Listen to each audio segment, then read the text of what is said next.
presentation of Fox Sports. We are Baltimore. We are Ohio.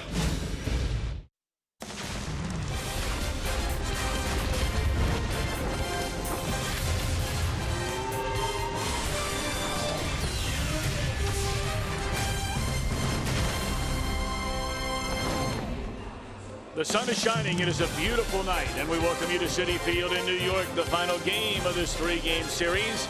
And the Redlegs trying to get out of here with a win tonight against the defending National League champion, New York Mets.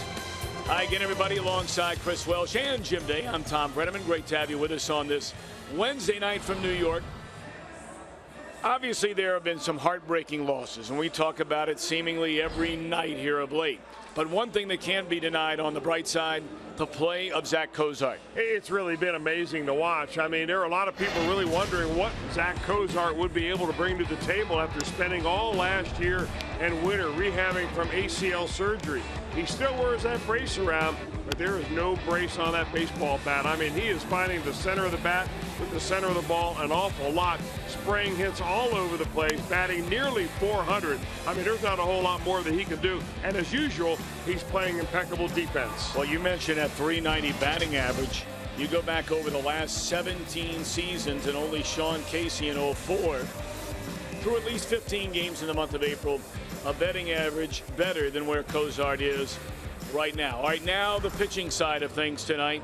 John Moscott, we've seen him 3 times already. What do you think so far? Well, he's got to be good with his command, and he was not his last time out. He had 4 walks that really helped the other team get some runs on the board. And the Mets are the same way. They're not as patient as the Chicago Cubs, but they are a ball team that can hit it if you throw it in the center of the plate. Moscott is a guy that is not overpowering. He's got all 4 pitches, and they're all big league pitchers and good enough to succeed here, but he's got to be able to change speeds and keep the hitters off that fastball. You use the term change speeds.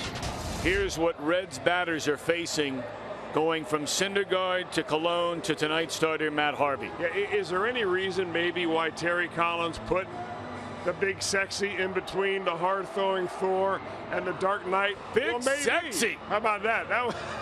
That's the guy in the middle, Bartolo Colon, and he didn't fare too badly last night.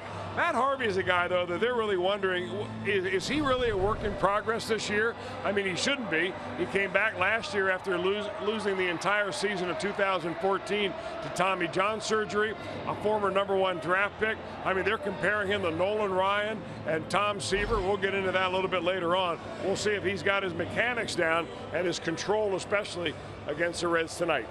All right. When we come back, Adam Duvall staking his claim to the left field position. Jim Day is standing by. He's the guy that told us about the big sexy. You're watching Reds baseball on Fox Sports Ohio.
Sports Baseball on Fox Sports Ohio is brought to you by Chevy. Check out their award-winning lineup only at your Tri-State Chevy dealer. By Cincinnati USA Regional Tourism Network. Stay close to CincinnatiUSA.com. And by Skyline Chili. Feeling good? It's Skyline time. I'm Jim Day. Brian Price said in spring training that he hoped someone would step up and stake claim to the left field position. Adam Duvall is making that claim. Struck out 8 straight times, but broke out of that last night with a couple of hits, 2 for 4, including a double. He has certainly shown some pop, and when he came over from the Giants, he was a guy that perhaps wasn't going to hit for average, but has that pop in his bat, but known not as a great defensive player. But what has surprised Brian Price has been his defense. He has been very, very good in the outfield, and even said it surprised him with his arm. Didn't think he had this in him.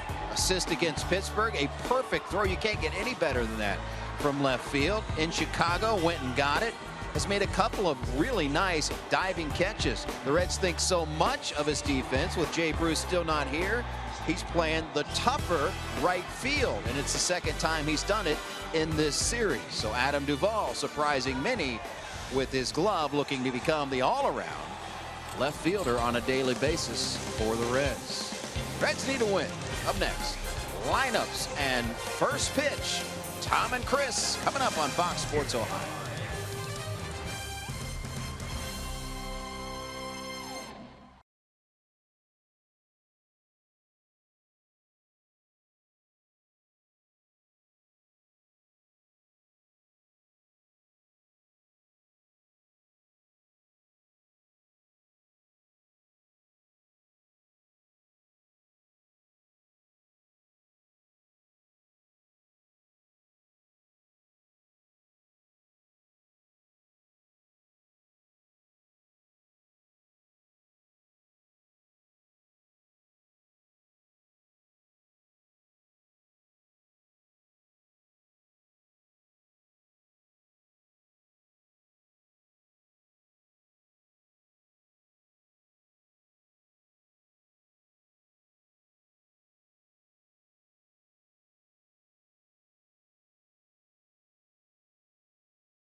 Beautiful night for baseball. It will get chilly tonight.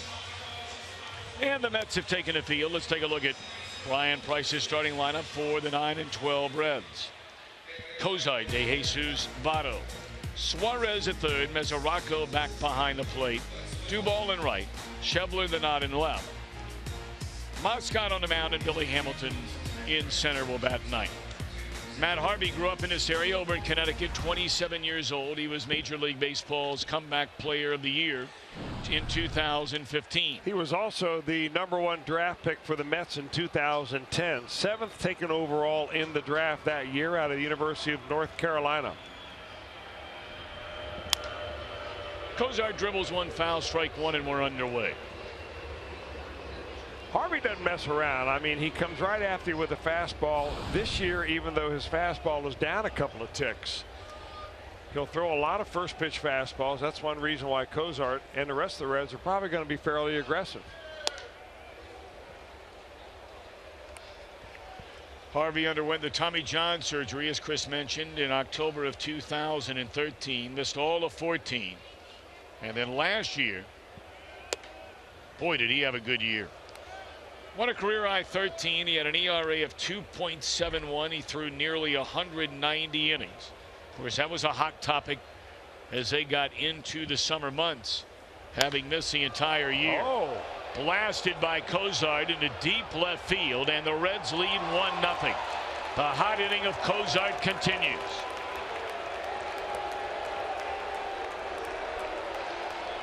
What an unbelievable start it is to this season.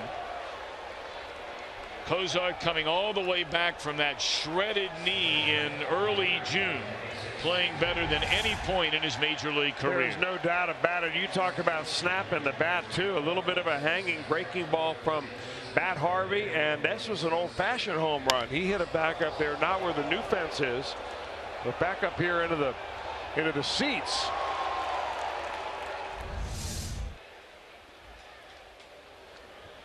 Number 2 on the year for Zach. He has 8 RBIs and knocking on the door at a .400 batting average.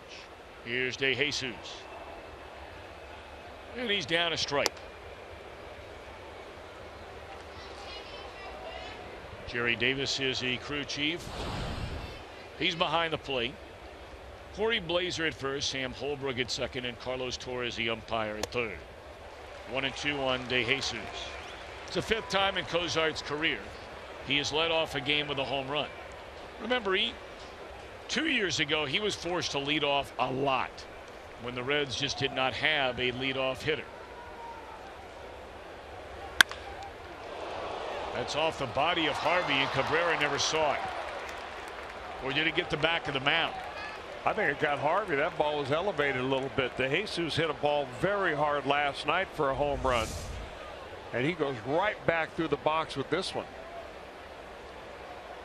You may have seen the catcher, Kevin Plawecki, right behind. He wanted that ball up and pretty much right where Harvey got it, and sizzled right back at him. So 2 batters, 2 very hard hit balls over a guy who right now tonight is thrown, anywhere from 94 to 97 miles an hour. The more pitchers throw hard, the more hitters adjust to the speed of the game.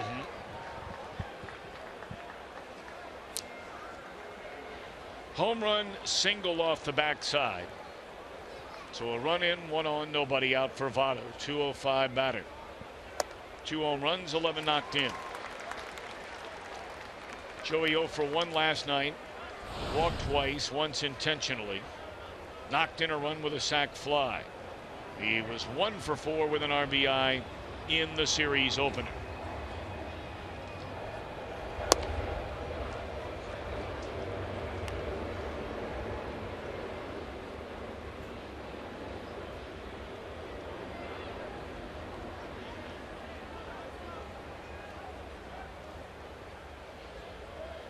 Saw those numbers in the last 3 games. Votto 4 hits and 12 at bats. Obviously the Reds are hoping that's a start of a typical Joey Votto kind of a run, and seeing his name when you go to look at the league leaders in various categories, Votto slotted right in among the top 10 somewhere.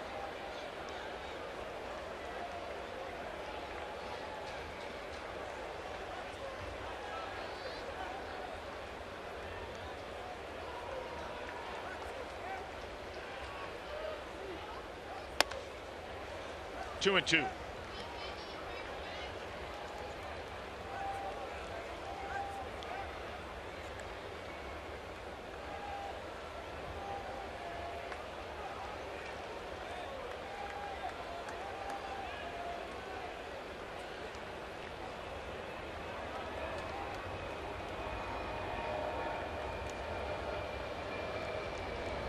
Harvey in the playoffs last year became the 3rd pitcher in Mets history to earn a victory in each of his first 2 postseason starts.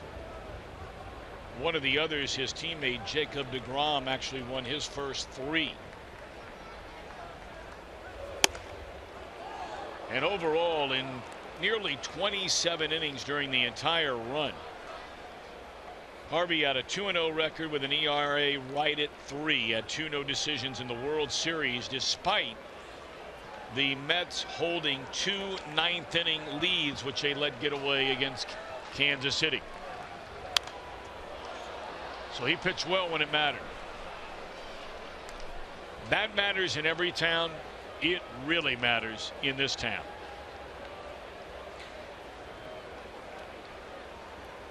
Well, he's a young man that they thought when they drafted him that he would be very close to being big league ready, and he was. But also that he would be perfect timing for the resurgence of the Mets. Votto gone swinging. They have De Jesus caught in the rundown. Due to drop the ball, they did not get the out. That's a good call. Yep. His foot hit the bag before the tag was applied, and that is a good call indeed by Sam Holbrook. Well, they figured that they would run to Jesus right here because Joey Votto probably wouldn't strike out. Well, he swung and missed, and De Jesus was really hung up in no man's land. That's the very end of it right here. We'll show it to you one more time. He just didn't get the tag down.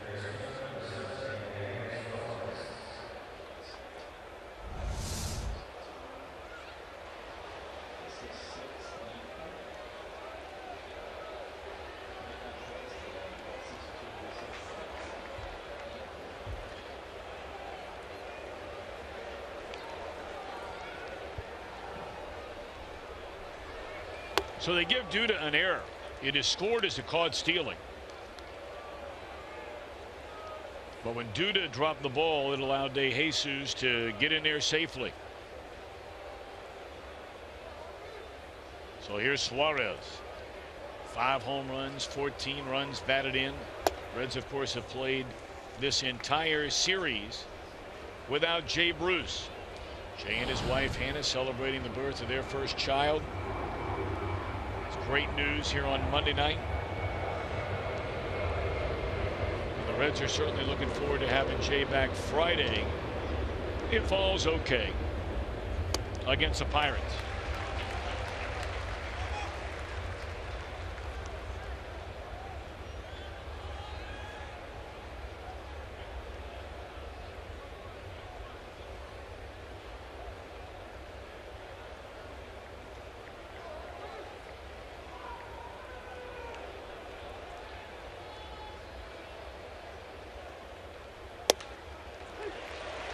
Two and two on Suarez.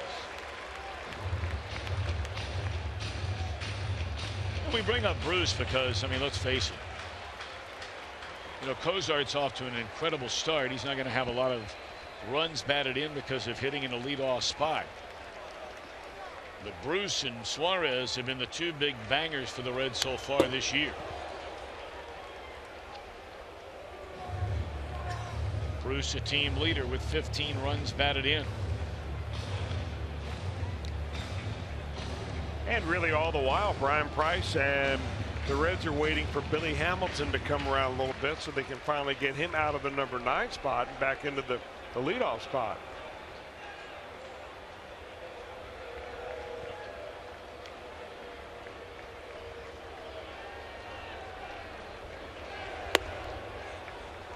Well, the other 2 guys, this Reds offense, really to have any chance of being what you would consider a good offensive club. Good offensive club. Naturally, Votto needs to come around, and everybody feels good about it. They also need Mesoraco in the worst sort of way to do what he's certainly capable and has shown us he can do. Gone swinging Suarez. 2-0. And here comes Devin. Let's take a look at New York on defense. Again, Lagares continues to play for Cespedes, who was a hero off the bench for New York here last night. De Aza giving Granderson a rare day off. Duda back in there, and Plawecki will play regularly since Travis d'Arnaud was disabled after the game here Monday night.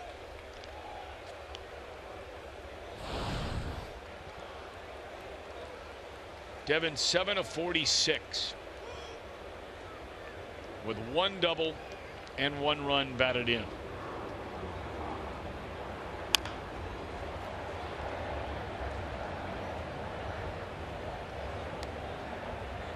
Well, the one part of this that may be working in the Reds' favor is that Matt Harvey is on a pace to throw a whole bunch of pitches in this ball game.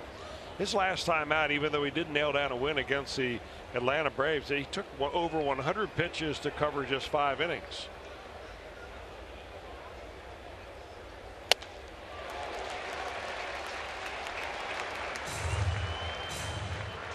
Terry Collins explained it away as saying, well, you know, he had a chance to get ahead of the hitters, and he did get ahead of the hitters, but they just had foul ball after foul ball.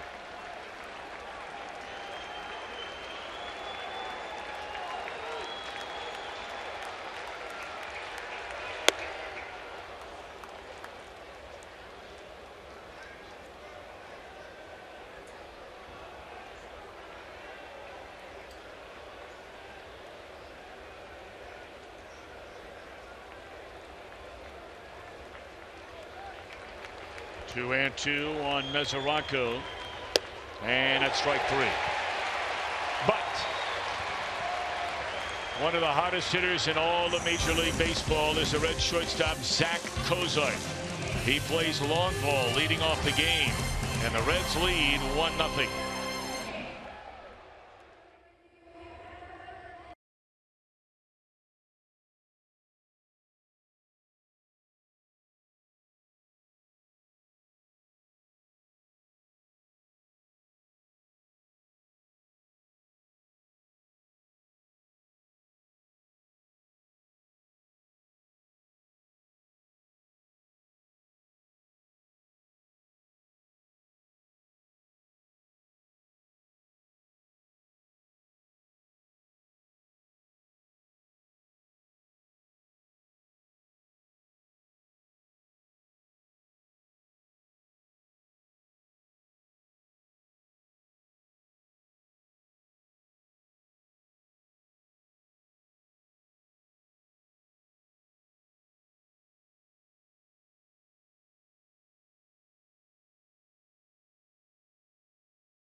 Has ripped off 5 in a row. They're 5 over 500, and his lineup looks like this: Deaza right, Conforto off to a great start, Duda in the cleanup spot, Walker the team leader with 8 home runs, and Cabrera the shortstop.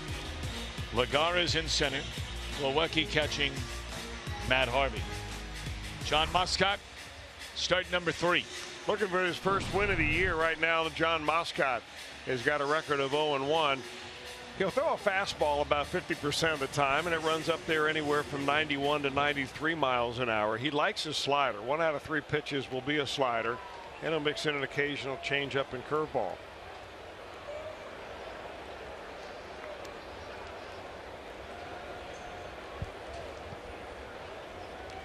Alejandro Deaza will lead things off. You know, the key for Moscott, your team went out there and scored a run. The other guy threw a lot of pitches in that inning.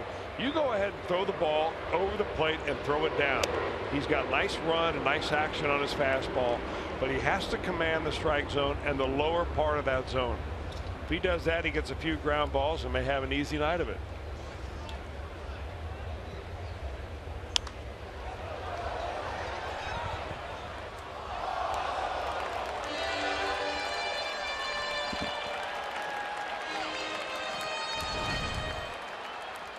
Deaza bounced around for a number of years with a couple of different organizations, the Dodgers and the Marlins, before he was claimed off waivers by the White Sox in 2009. Got a little bit of time with the Marlins in 07. Was injured, missed all of 08. Tell you, he played pretty well for the White Sox. One year he hit 17 home runs, knocked in 62. And at this point in his career, he's a nice, fourth, fifth outfielder. He went down and got a pretty good pitch that time off of Moscott. That ball nearly in the dirt.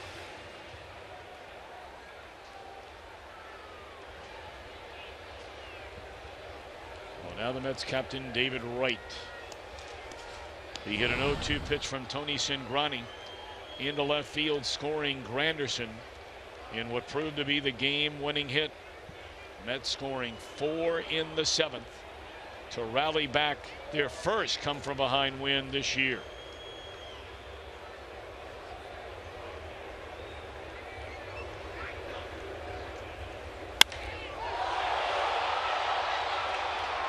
That's where fly balls to the opposite field go to die. And the runner's tagging up. And Diaze is safe. Boy, that is alert base running right there. Some might call it gambling, but all of Duvall's momentum was going towards the wall and caught it pretty much flat-footed.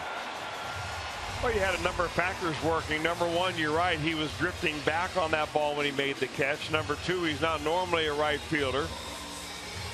And all those things get covered in the scouting meeting. Ooh, wait a minute now. He slid by that bag. Ball went right by Cozart. He tried to quick kick that one hopper, and it got by him.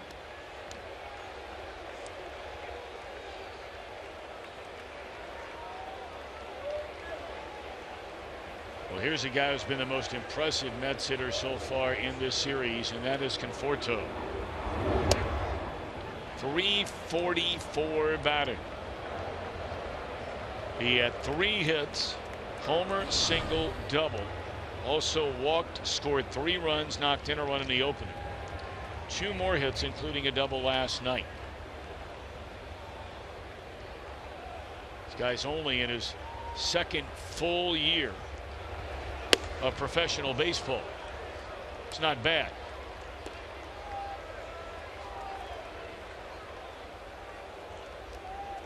Well, they ID'd him as a young man that was ready to go. They called him up last July. We talked about it last night. Right out of Double-A.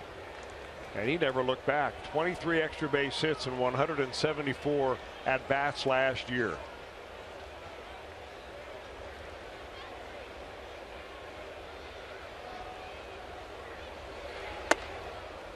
And what's most impressive to me about Michael Conforto is his stage presence in the batter's box.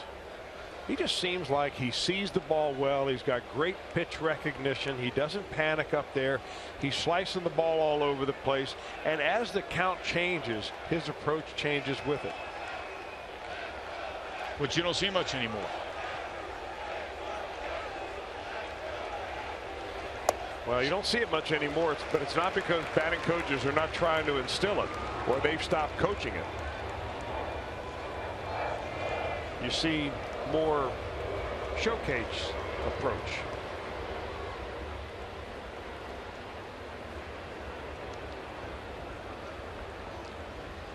Hey, chicks love the long ball, and so do agents.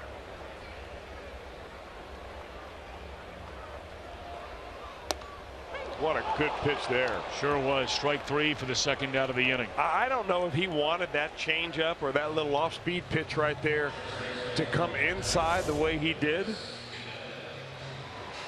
I think Devin Mesoraco was actually getting ready to set up on the outside corner, and he just cut it loose inside. But we've talked about the front door fastball. You've just witnessed a front door changeup.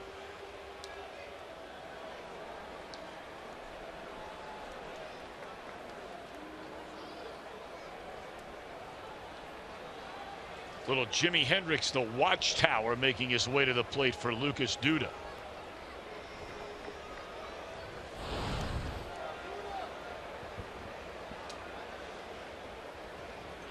Duda had the night off last night, although to quote his manager, he had enough time to order a hamburger while standing in the on-deck circle last night while they were waiting for Cespedes to come out of the batting cage so he could pinch hit. Duda started the first game at 2 hits, including a 2-run home run. 4 overall in the year, 14 knocked in.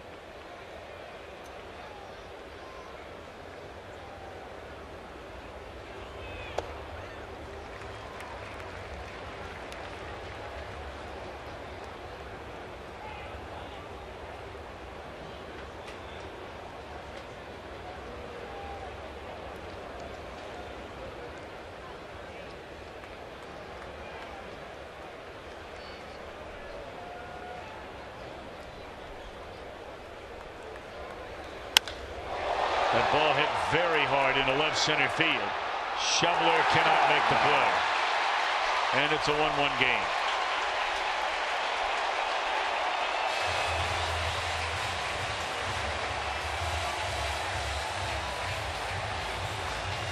That's going to go down as an error, and it should. It looked like Shoveler had it in his hip pocket, literally, as he was cutting into the left center field gap to cut this ball off. He had it measured, no problem, put his glove up, just went off the heel of his glove.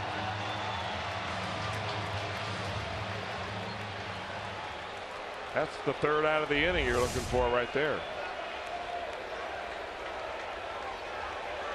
Makes it an unearned run, but it extends the inning.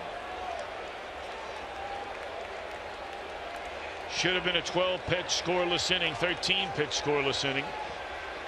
And instead he'll face Neil Walker.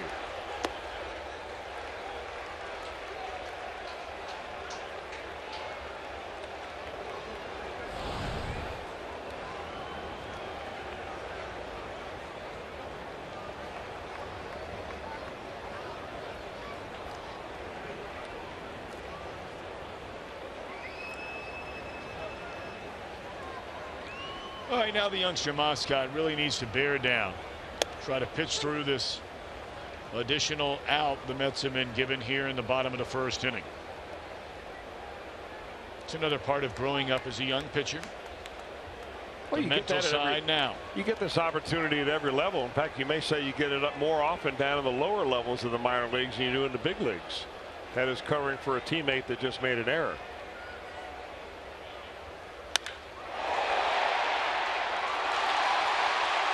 A wave around the runner.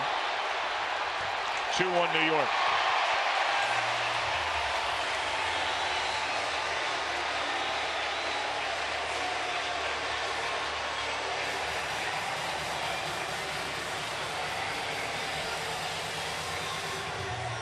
Hit well by Walker. That ball, little two-seamer coming right back over the plate, right into his wheelhouse.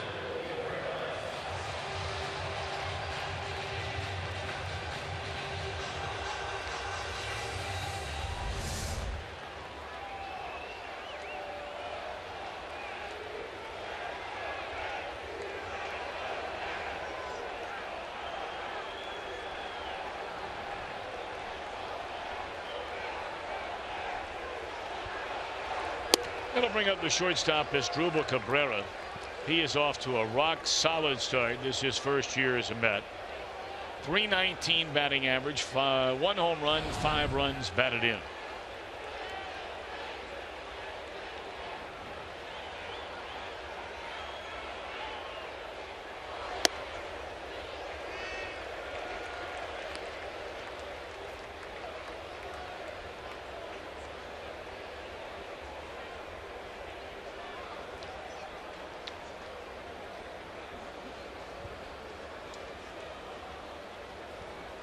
One ball, 1 strike on the New York shortstop. Fooled him badly with that breaking ball. 1 ball, 2 strikes.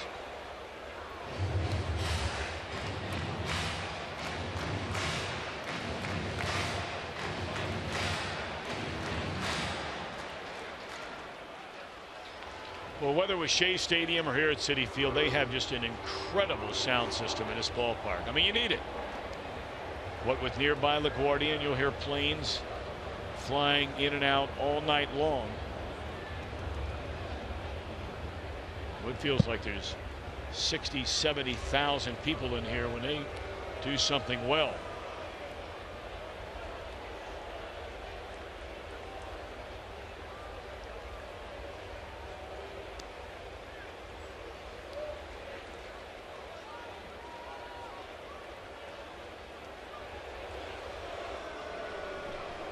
Walker has not attempted a stolen base all year long, and quite honestly, that's not a strength of his game, or for that matter, this entire Mets roster. We've talked about during the series, it's an older roster compared to most other teams, and there's just not a lot of speed and really not a lot of athleticism on his team. It's not saying they don't have good baseball players. It's just they're not a running style team. Well, it's an older team, too. We mentioned on the very first night in here, they have a whole bunch of 30-somethings playing in this lineup every night. Michael Conforto, he's in his early 20s. Plawecki is a young player. Of course, so is Matt Harvey, but most of these other players have been around a long time.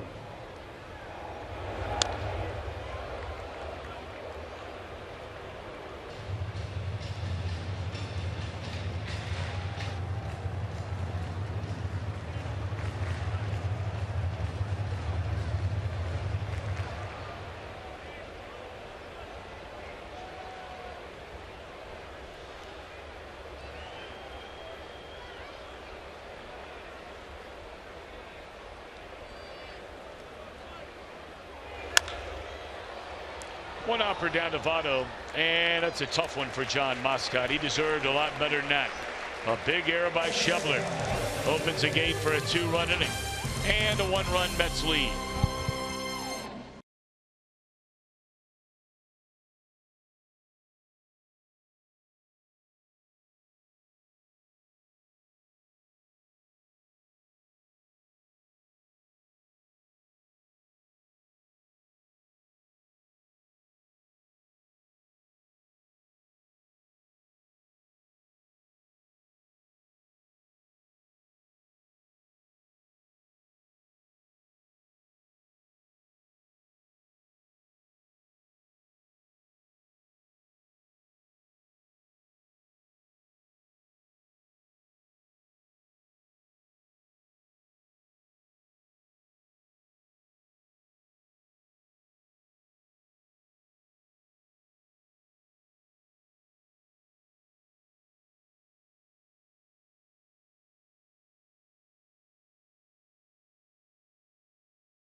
Out tonight's storylines brought to you by Elk & Elk. Mets longest current winning streaks versus an opponent. They are trying to match their streak against the Colorado Rockies. They have won 10 straight over Cincinnati, looking for 11, and the Reds trying to stand in that way, and they need some runs.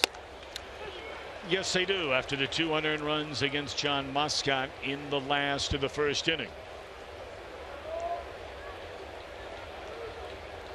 Duvall to start it, followed by Schebler and the pitcher who bats 8th. Duvall, a .259 batter, has a pair of home runs, 5 runs batted in to go along with 7 doubles.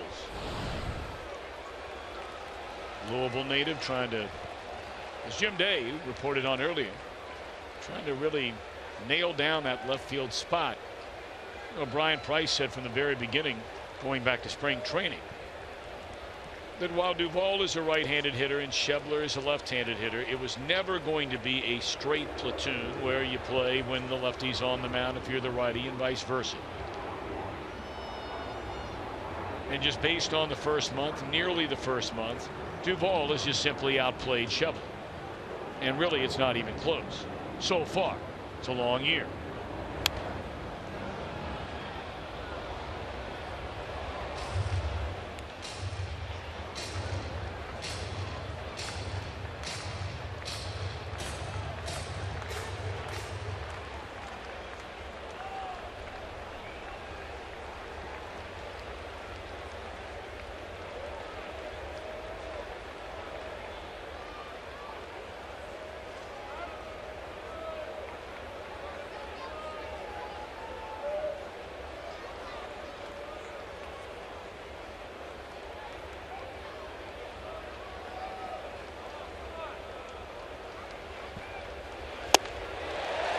Harvey has struck out 4 straight batters since allowing a home run and then a single off his fanny to start the game. Well, Kevin Plawecki is making sure that he uses all of his pitches. Here, a changeup down and in. There was a time you wouldn't see him do that very often. Going from in the mid to high 90s down into the mid 80s with that separation. That's a pretty nice gift to have.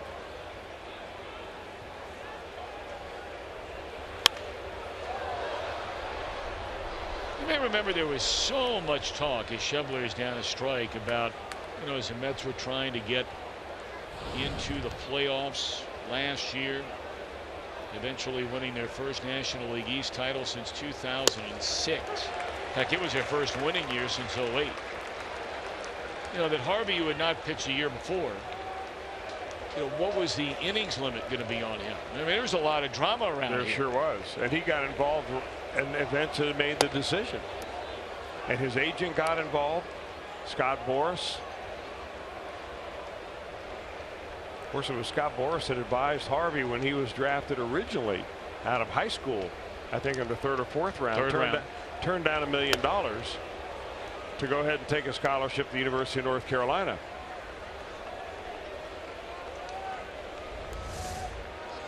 Yeah, Schebler thought this ball may have grazed him a little bit, and he tried to get his elbow in there a little bit, and it didn't do it. Now their home plate umpire Jerry Davis is here a little barking from the Reds dugout. Well, I think he wants a minute to take a look at this. Yeah. You don't get a minute, but you do get some time. And right now by MLB it's undefined the amount of time that umpires will give. They're able to use their best judgment in that. Jerry Davis been around a long time. Sure has.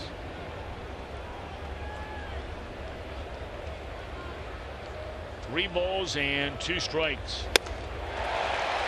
Schebler's been doing a lot of that. So is Matt Harvey. That's 5 in a row.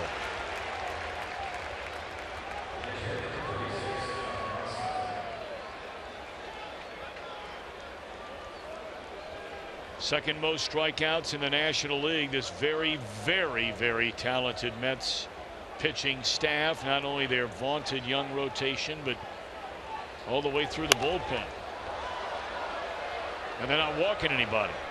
That's a real good combination. Well, you know that Bartolo Colon will not walk anybody. I mean, he's very much around the plate. In fact, he went through about 200 hitters to begin this season before he walked his first batter. But the rare combination of being able to be one of the hardest throwing staffs in baseball and the best control, it's amazing. Well, the strikeout run comes to an end. How ironic is it that Moscott was the one to put it in play?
California kid. His friend's dad was the director of the Happy Gilmore movies, who went on to produce a movie called The Benchwarmer, starring John Heder, Rob Schneider, and David Spade. Because of his friend's dad, he had a part in that movie. He was an extra. In fact, in one of the scenes, there he is on the right, pitching right there to David Spade.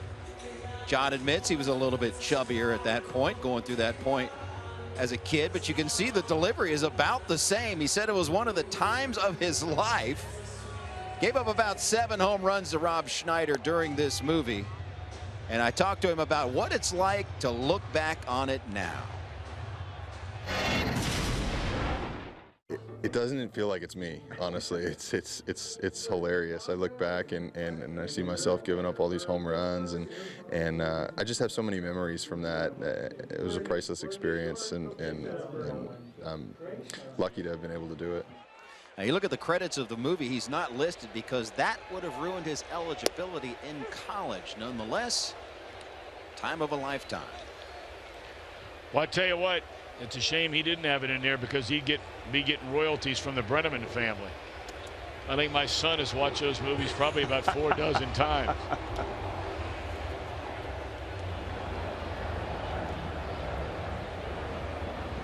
That's good stuff, Jim Day. Really good. Really good. Jim Day's all over it. Every day, Jim Day. Run and foul. Tell you another thing, being here in New York, the fashion capital, of course, of America. Jim Day's been breaking out all the slick duds on the road. Better believe it. It's looking good down there. Look at him. He's looking good. Looks like he was auditioning for a spot down there at Fox News. That's right. We understand Roger Ailes was on the horn a little while ago. Jim Day blew him off, but when Rupert Murdoch called, he said maybe I should jump on that. That's a nice piece of hitting by Juan Lagares into right field, a single to begin the inning. Mets lead 2-1.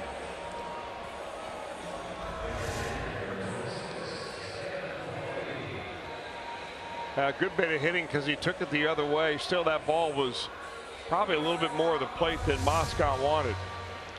You know, you were talking about Jerry Davis, been around a long time. 63 years old. You got to go all the way back to 1982 when his major league umpiring career began. He's officiated in 21 postseasons. World Series 5 times. I'll tell you how old he is. I had him in the minor leagues. Which league did you have? He was in the Midwest League, the Eastern League, and the American Association. Eastern League, and I think the association also. And he's been around so long that he has a line of umpire clothing named after him. Actually, Jerry Davis Sports, where he sells all sorts of umpire equipment, everything from masks to the full guard for baseball, softball, football, every other sport. Well, when he designed the leg guards, and you take a look at him, there is a small area that he created at the top of the leg guards for his hands to rest, which, you know, is consistent with his umpiring stance. He's only about 3/4 as far as the conventional stance, and he'll lean back forward just slightly and grab the top of those leg guards with, more times than not, extended arms, sometimes broken elbows there. Have you ever seen and or tried any of the equipment? I have not. I mean, I've been on his website before, jerrydavis.com, but I have not tried on any of the equipment. Hard to do over the internet. Well, you should do is order some and do a tech talk with Jerry Davis. Yeah, that's a good idea.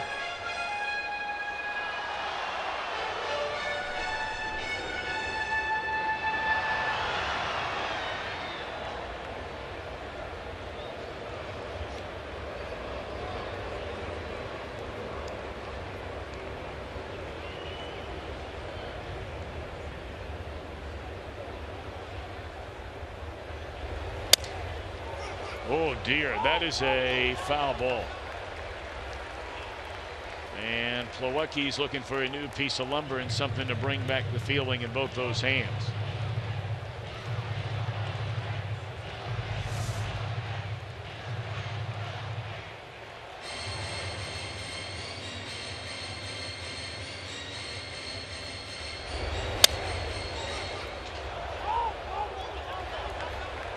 How'd that feel? Yeah, I'm not really sure. I know that Devin Mesoraco tried to buy that into being a fair ball.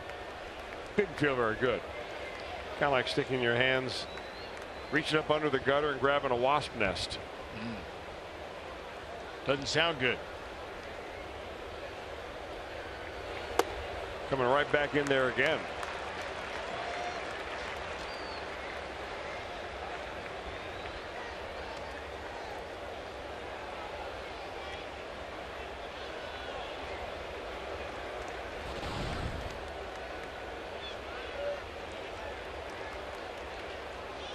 Three and two the count on Plawecki. Will they start the runner Lagares at first base? They do.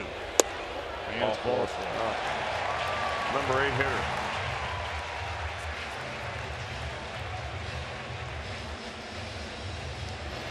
Well, the defense has already let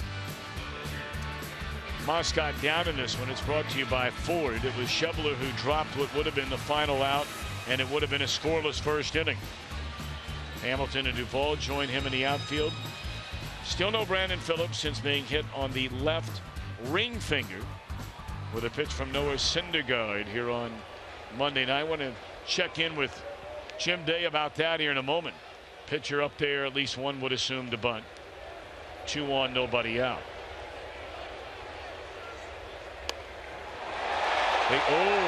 They go to second and they turn the double play. How about that?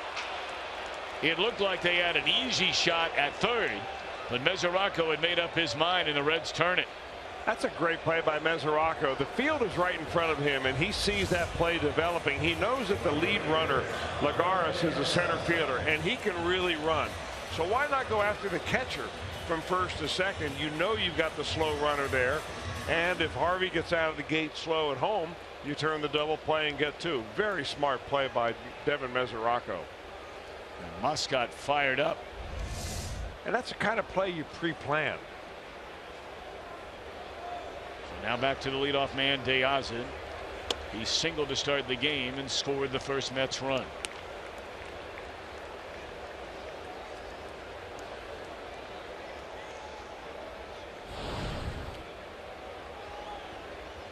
Runner at third, 2 away. Mets with a 1-run lead. We're in the bottom of the second inning.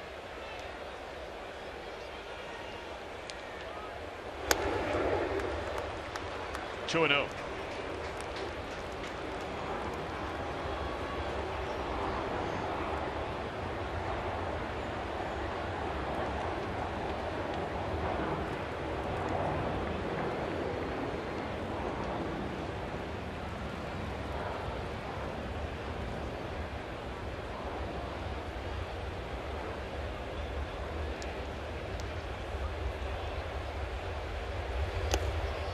Alejandro De Aza looks at another fastball low, and it's 3 balls and no strikes.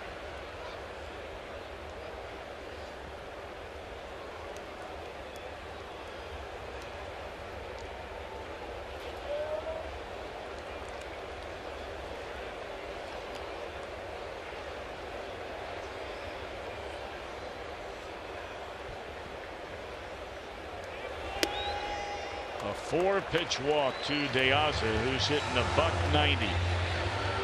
So we've had walks in the inning to the number 8 hitter. Thankfully, Harvey put down a terrible bunt. Boy, this inning had a chance to get very ugly. As it stands, Moscott still has a chance to get out of this thing unscathed.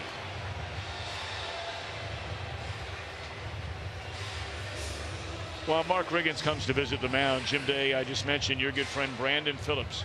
Could you please give us an update on his injury? Well, you would think a 98-mile-per-hour fastball off a ring finger would give him more trouble than a batted ball on the shin, but it is the shin that is giving him problems. There is a major knot on there and is very, very swollen. gives him trouble to even walk. So the Reds are hoping they can get through this game and not use him or have to use him. They have an off day in Pittsburgh, looking towards Friday as a possible return, they hope, for Phillips.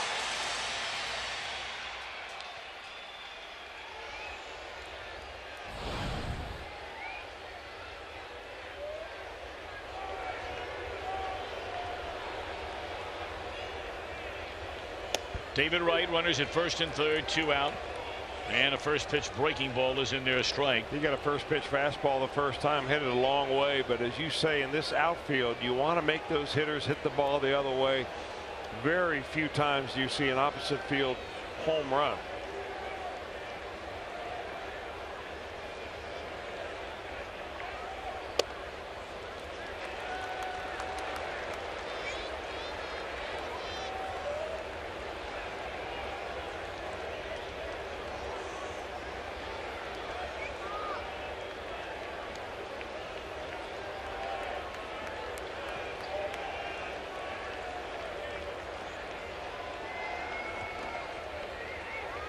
Seven-time All-Star third baseman David Wright looks at a pitch down low. Closing in on 1,000 career runs batted in is David Wright. Should eclipse 250 career home runs this year and 400 doubles. That's a pile of doubles. He has just had an outstanding career. And you know, you can only wonder, Chris, were it not for the spinal stenosis. He's had a terrible back for a long time. What would those numbers look like without that? It looked like it backed up a little bit on him. Like to throw one of those when you want to.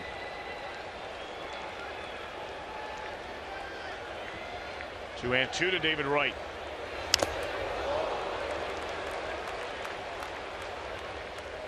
David Wright is our steel power tool performer. And he has truly been one of the all-time great New York Mets. Their career leader, batting average, runs batted in, talked about the doubles, knocking on the door of 1,800 career hits and 1,000 runs. He is second in home runs and games played. Runner goes first to second. And that's a stolen base without a throw.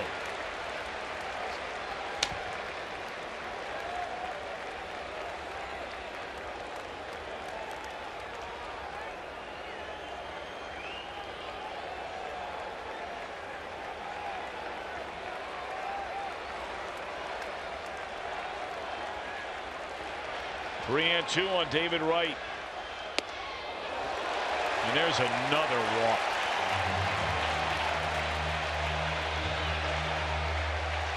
Well, he walked Milwaukee, the number 8 hitter, on a breaking ball on a 3-2 count, and he just walked David Wright on a 3-2 count with a breaking ball.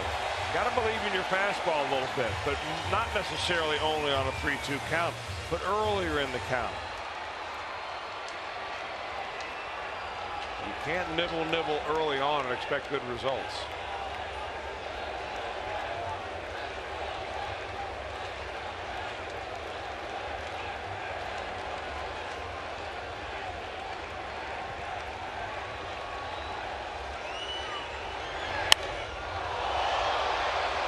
Swung on and fouled on a play. First pitch fastball to Conforto. You know, we showed you a moment ago that New York Mets pitchers, and bear in mind now, this is an extremely young starting rotation.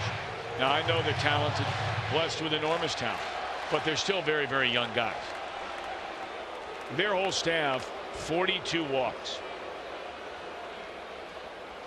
The Reds are a walk away from 100 walks so far this year.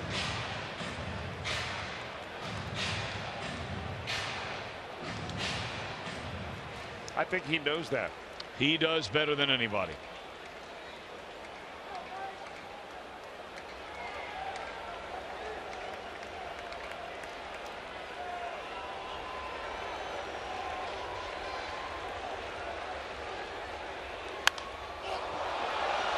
Into foul territory. Suarez with room, and the inning is over. 3 walks and a hit and no runs. We go to the third. Mets lead 2-1.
Is a Kroger bleachers at Great American Ballpark, located right under the main scoreboard in left.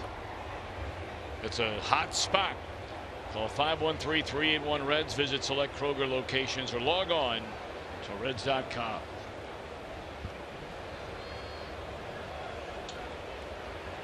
So here we go with Matt Harvey in the third. Billy Hamilton will lead things off out of the number 9 spot, and that's the way you start an inning. Interesting, the Mets defensive configuration prior to that pitch, they had the second baseman Neil Walker almost all the way in on the grass, the same way the Pirates play against Billy Hamilton. This is where Walker is, and he's charging at the time when he sees that pitch.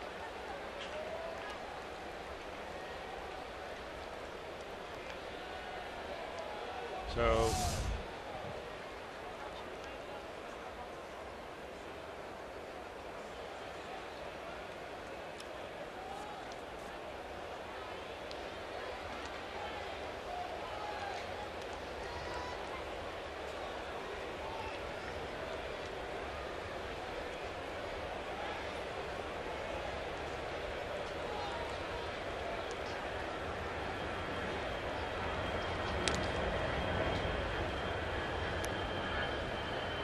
Hamilton a perfect 4 of 4 in stolen base attempts.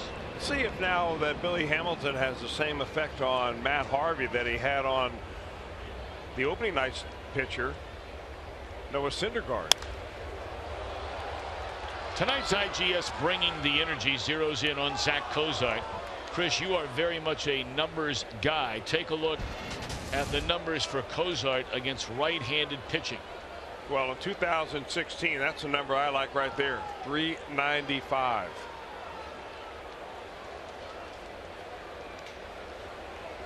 He just looks so much more relaxed at the plate. He's a little more upright, but I think overall, I mean, he keeps his head still this year. I know it's taken a lot of work. Maybe he, while he was rehabbing with that bad knee, that he took a long look at his batting style and decided what he needed to do to make it work. Cozart homered to left field his first time up. His 5th career leadoff home run.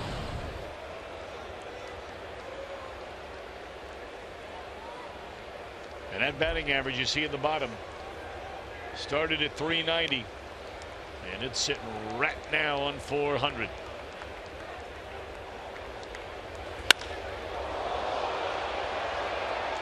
Hit a long way, but that's a long ways from home. Tagging is Hamilton, and then he'll slam on the brakes. Lagares proved what kind of arm he has. patrolling center field here last night.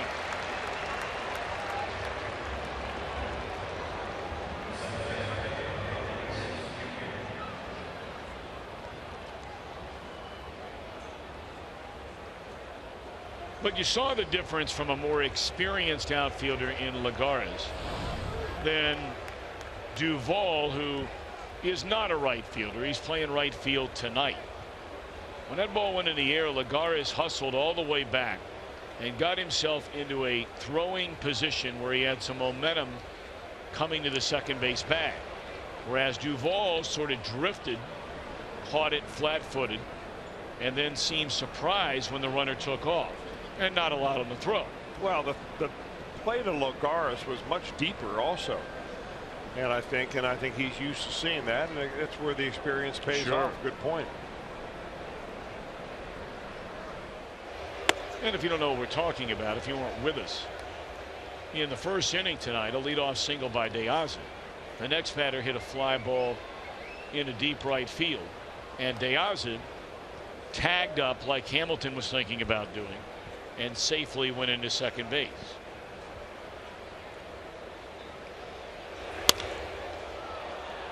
It's out of play.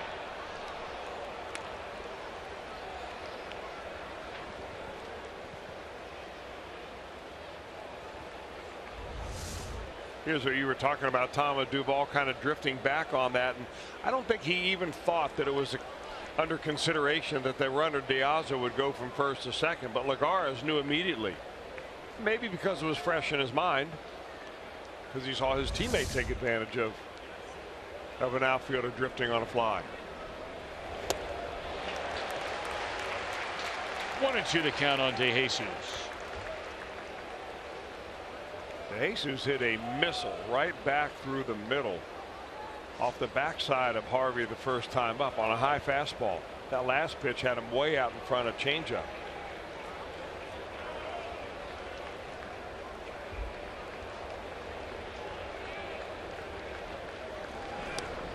You know, Hamilton really doesn't have much of a lead out there. He's been able to go back standing up each time.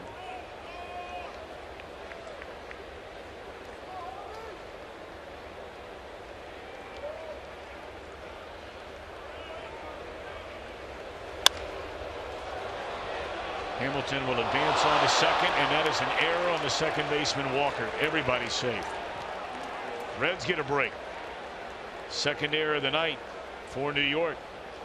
The other on Lucas Duda. Big time break right there. That's not going to be a double play ball. Hit too slowly. Hamilton was already at second base at that point. Neil Walker normally sure-handed.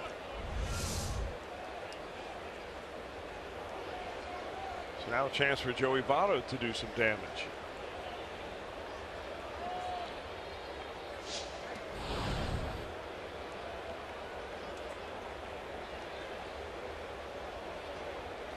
Votto struck out his first time up against Harvey. 2 on and 1 out. Ball 1.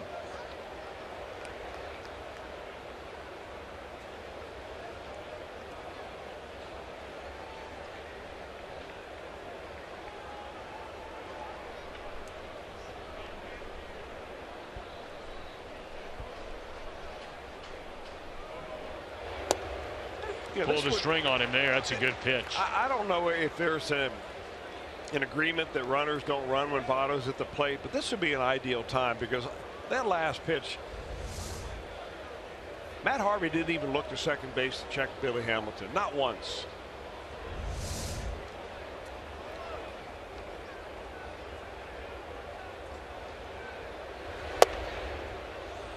And Hamilton is getting a pretty big lead out there, and really nobody trying to jockey him back. I'm with you, Chris. I mean, when you have a guy that runs like Hamilton, I mean, what a difference for the batter at the plate if he's standing at third with 1 out in this inning as opposed to second base. There are 8 more ways to score from third than score from second. Well, he might be a third in a minute and walk there. Whereas Votto's looking for something to hammer here on 3-1.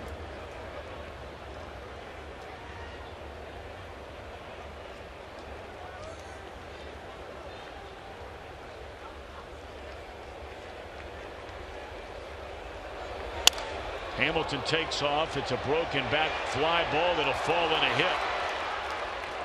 So Votto dumps one into left field, and the Reds have him loaded with only one out. I thought for a moment there that Michael Conforto, the left fielder, was going to get to that ball. He was playing Votto near the line and very shallow. And that's exactly where Votto hit it.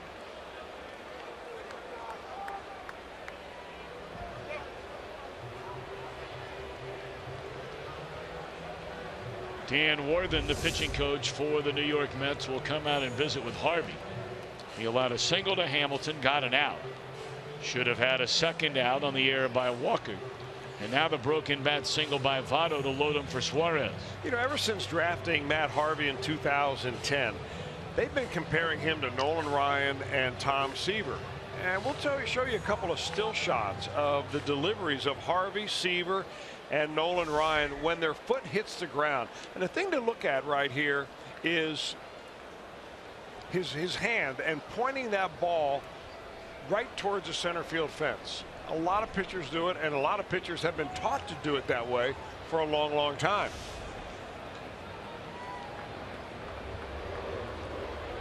Here's Suarez. Reds down a run. Now we'll take a look at Tom Seaver. When his foot hits the ground, where was his arm in relation to Matt Harvey's? That ball was actually pointing towards third base rather than center field. So he didn't have what pitching experts call early pronation on that. And there's one more example we'd like to show you, and it would be a guy that started his career here in New York. That's Nolan Ryan. When his foot hits the ground, and believe me, we've got him all synced up at the right time, the baseball is also facing towards third base. So there's a theory around the baseball circles that one of the problems that lead to arm issues, especially elbow issues. It's in the air, foul ground, and out of room is Duda. Is that early pronation of a pitcher when he has his foot land and that hand shows the ball all the way back to center field. We'll take another look at Matt Harvey, and again we'll see if we'll show you what we're talking about. Just a difference in the hand position, very slight. You can't see it while you see pitchers throwing at normal speed because his arm's whipping through there near 100 miles an hour. And he's already had Tommy John surgery, as we mentioned, after only a partial year in the major leagues. Nolan Ryan's arm didn't break down until after 27 years of pitching. 1-2. Struck him out. 2 away in the inning. 6 in the game for Harvey. Now, I am in no way suggesting that that is the reason that Matt Harvey's arm broke down and needed to have surgery. But that is one of the theories that's floating out there right now, because we've looked at just about everything else. Pitch use as a youngster, rest between starts, innings, pitch counts. You might as well look at mechanics also. It's a check swing foul ball by Mesoraco, strike 1.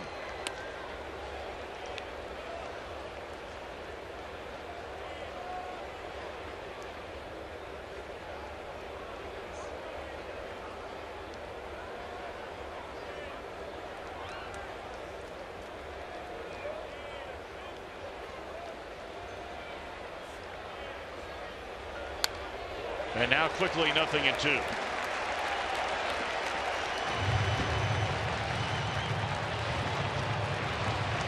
Reds given an extra out in this inning.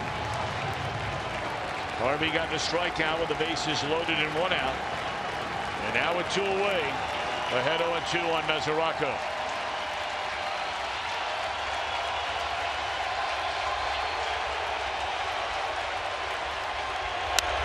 And that'll end the inning. Looked like it was destined for center field. The Reds leave them loaded, and they still trail by a run.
racing heads to the big one. That's Talladega for the Geico 500. Dale Earnhardt Jr. trying to defend his title. Coverage begins 12:30 Eastern on your local Fox station, or watch it live on Fox Sports Go. Talladega, Alabama.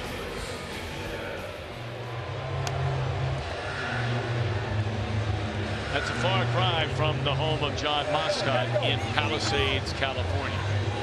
Not a bad spot on many levels. Overlooking right the area there by Santa Monica. Really tucked away between Santa Monica and Malibu. That's your crowd. Well, no. There's no doubt about it. But I do like that weather.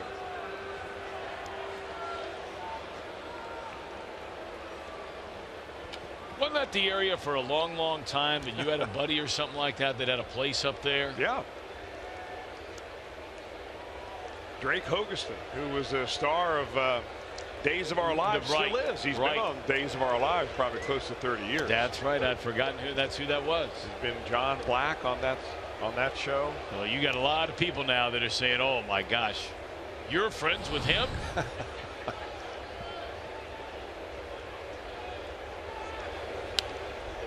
I was teammates with him, actually. He was a baseball player at the University of South Florida. Was drafted by the Yankees. Played a couple of years in the minor leagues. Saw an ad in the New York Times that Hollywood was looking for actors. Decided to give his baseball career up and go become an actor. How about that? Pretty good move. Worked out well. Pretty good decision.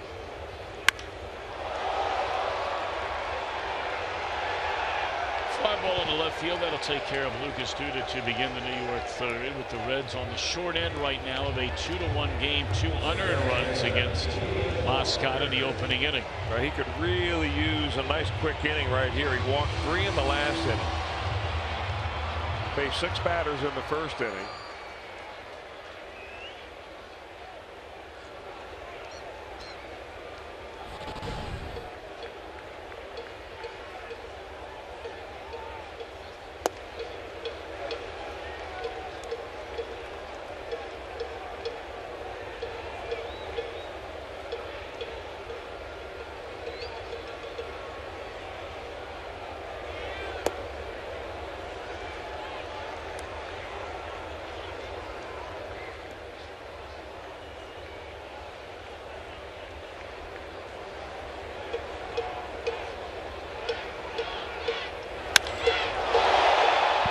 Left center field off the bat of Walker. It's number 9.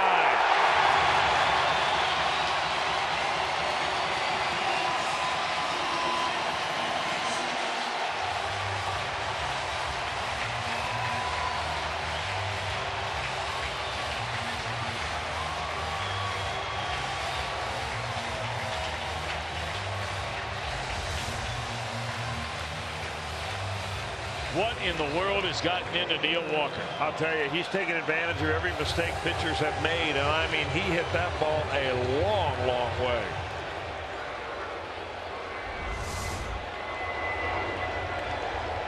You're not lying about that. That is one of the 2 deepest areas in his ballpark. Is that corner in left center, and probably about 100 feet away in right center. And that ball was blasted into the primary level of seating, not the 1 or 2 rows they put in there when they moved the fences in. That ball was hammered.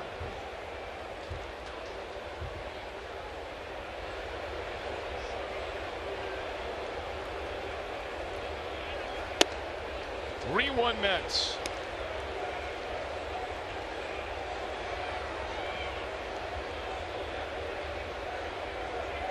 It's not only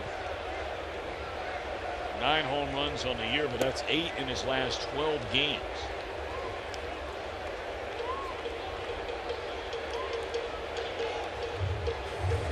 The most home runs ever hit by a New York Met in the month of April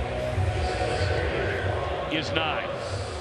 And Walker has just joined the trio of John Buck, not a big name. The other 2 are Carlos Delgado and Dave Kingman, all the way back in 1976. Ooh. And with that home run, Walker has just set a Mets franchise record for most home runs in a calendar month by a second baseman, besting Jeff Kett's 8 in 1994.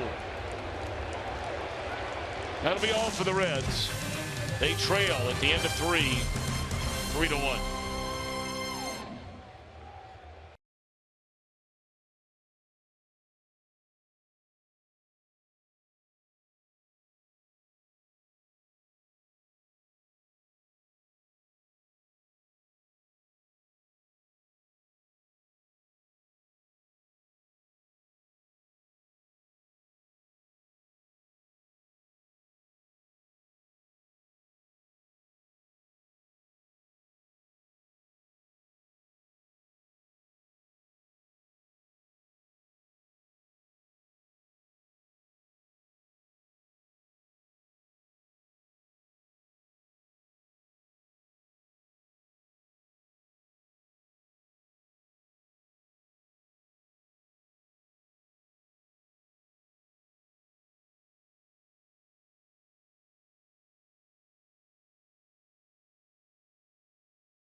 The first 25,000 fans will receive a Star Wars X-Wing fighter Mr. Redlegs bobblehead thanks to Dynergy Energy Services.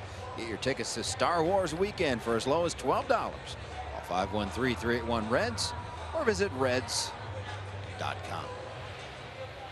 Adam Duvall set to lead off this half inning for Cincinnati. Tom.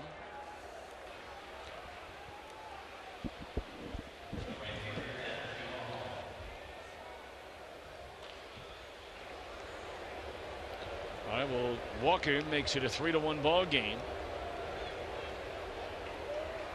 And here is, as Jim mentioned, Adam Duvall. He struck out his first time up. Matt Harvey has not walked the batter all night. He is fan 6. He allowed a leadoff home run to Kozai. Pitched around an error by Walker. Straight up in the air. Should be out number 1 for Lagares. And it is. Well, he delivered the goods, though, did Harvey. With the bases loaded and 1 out in the Reds' third, he struck out Suarez and got Mesoranco on a line drive to Walker. Well, he did. I think the Mets were delighted with the way that Harvey has come along.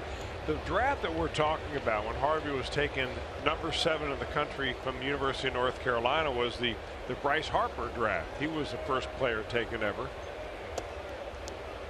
Then the Pittsburgh Pirates drafted after that, and they picked a player named Jamison Talion. Now, Talion signed. He's 24 years old, but he's still in AAA. So not every high draft pick is a sure thing. Number 3 in that draft is Manny Machado, third baseman with the Orioles, excellent player. Yep. Reds drafted 12th that year. Yasmani Grandal was their pick. And Noah Syndergaard, by the way, was in that draft as well. He was 38th taken overall.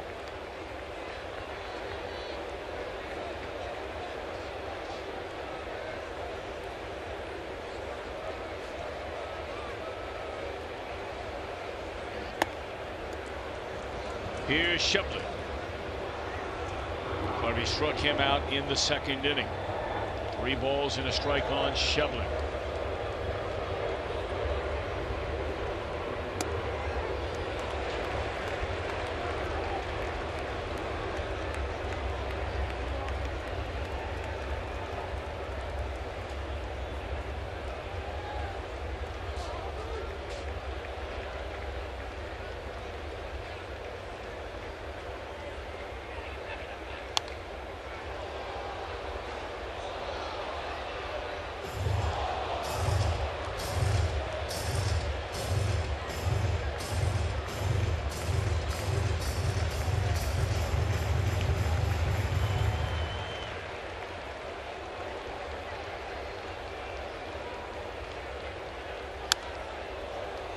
Came back with a 96-mile-per-hour heater, and Schebler fouls it straight back. The count remains at 3-2. You know, the first few starts of the year, the Mets were somewhat concerned about Harvey, but talking to the Mets players and coaches, the weather that they played in was so cold and so bad that they think that, you know, there's nothing to worry about.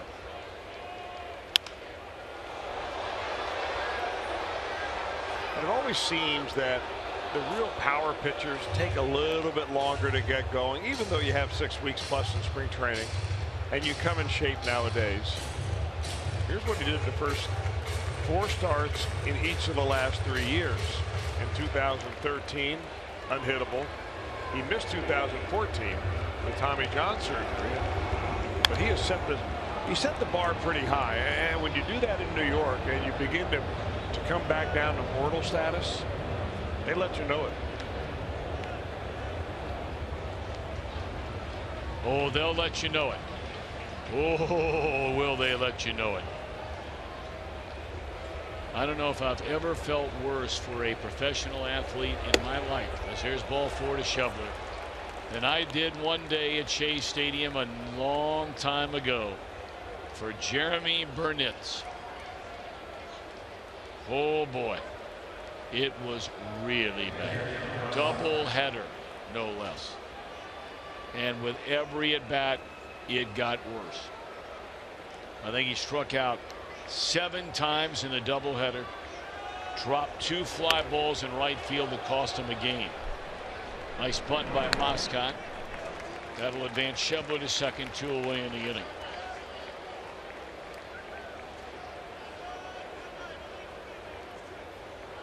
And of course, it wasn't because of just that day, as you mentioned. You started going south, and he was already going south. Their season had gone south. Oh boy.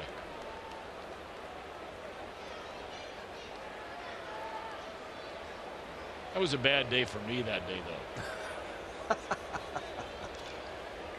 We had been rained out the night before, and all the guys on our crew, all the other announcers,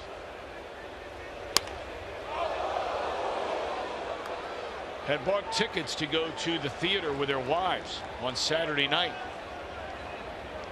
Well, they announced we're going to have a doubleheader on Saturday, so now they're not going to be able to go. I said, fellas, I'll do the radio by myself. Don't worry about it. The second game of the doubleheader. I think that game went 15 innings. I think they were back from the show before I got back to the hotel. And the bar was closed. Inning over. Team guy. If the bar could have stayed open, maybe salvage. Maybe. I was like Burnitz.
On Fox Sports Ohio, brought to you by your local Ford dealer, Ford Go Further, and by Cincinnati Children's, ranking 3rd in the country on the U.S. News Best Children's Hospitals in America. And as always, a very special hello to those watching tonight at Cincinnati Children's. We pray you're having a great day today. The Reds in Fox Sports Ohio would love to send out a special, very, very special, happy 95th birthday wish to Pearl Harbor survivor P.R. Davis from Worthington, Kentucky. Mr. Davis, we thank you, salute you for your service. God bless you, young man. 95. And for those who love you, they told us, P.R. Davis, do it early in the game, because if the Reds are behind, even at 95, he heads out to his shop to get a little work done. I like it.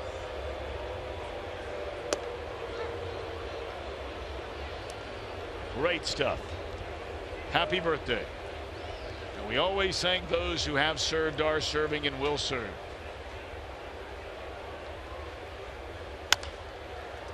A tapper by the catcher, Plawecki.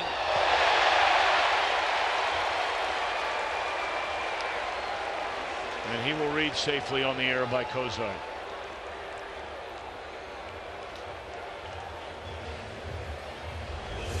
Had to come a long way to get this. All they had to do was get that ball a little bit closer to first base, and it would have given Votto an easier chance of scooping.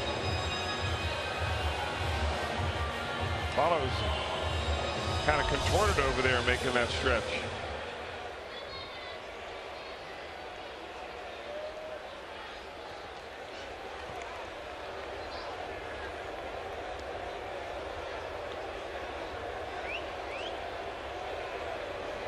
So now Harvey will be asked to bunt. He had first and second, nobody out.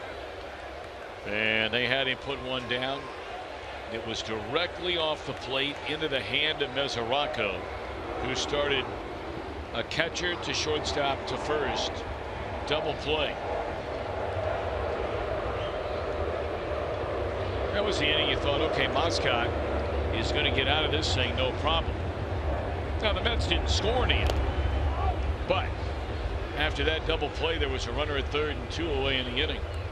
John walked 2 batters in a row before getting Conforto on a pop-up to Suarez.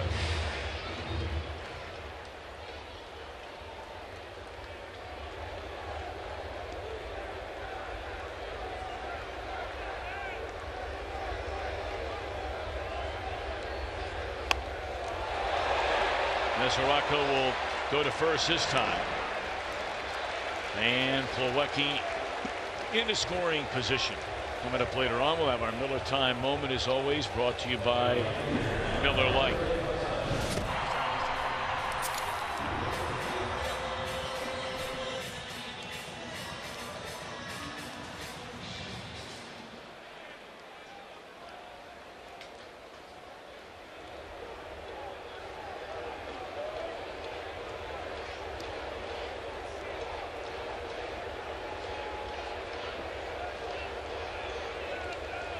Teaza has singled, walked, scored a run, stolen a base.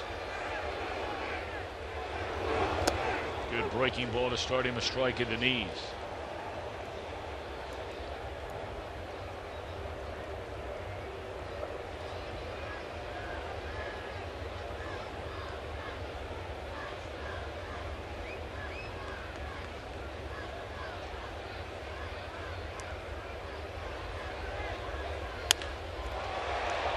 Line drive and Votto. That's an out. They've already said it's an out.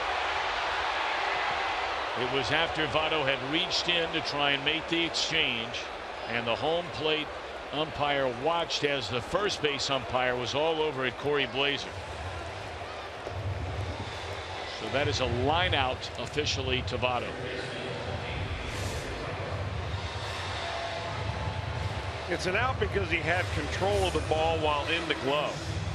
And he lost control of the ball by reaching in to try to get it out. Now, the first base umpire, Corey Blazer, was completely blocked out by what we saw right there from our low home camera. I am stunned. Jerry Davis gave Terry Collins a handful of seconds there. And then finally in the Mets dugout, they waved at Jerry Davis and said, don't worry about it. I am stunned they did not take another look at that. That wasn't a ball that was in the pocket. The pocket of the glove. It was on the heel of the glove. Now, maybe in some gloves, maybe you have control of the ball in the heel of the glove. I don't know. You would know that better than I would. Well, you can have control of it while it's in the heel of the glove if you're trapping it with your other hand. But at that point, you normally show the umpire that you make a catch. Usually when it's a catch, no catch, you're looking at a fly ball in the outfield. Take another look. I mean, he got the out anyway. Yeah. And there's the answer why. Sure. Although you mentioned a moment ago there are 8 more ways to score from third than there is from second base. And because the ball was ruled a line drive out, the runner did not advance. Did that ball hit him? I guess it did. Looks like there's a little frustration in the Reds dugout on that call.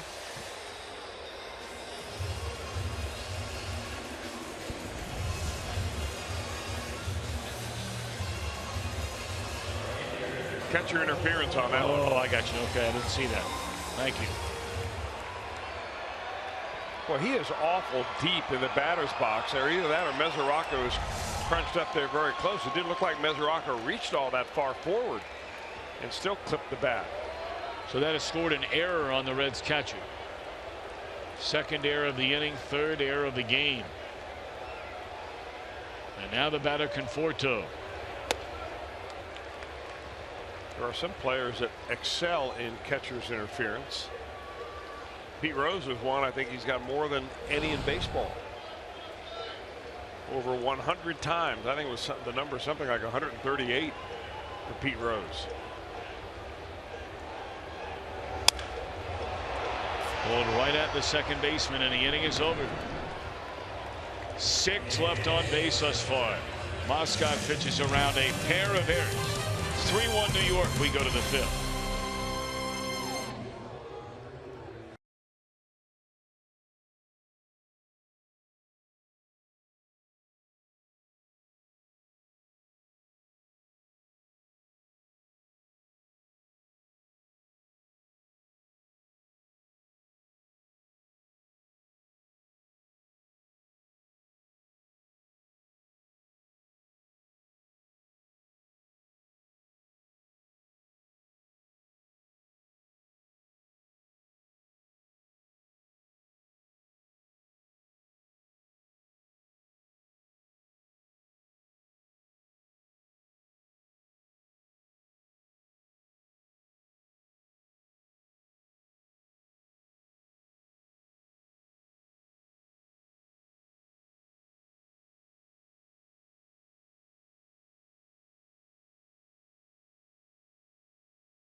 Bring you the long-awaited rematch of the 2011 Fight of the Year. Victor Ortiz, Andre Berto. And another chapter to one of the most intense fights of the decade. Saturday, 8 p. only on Fox.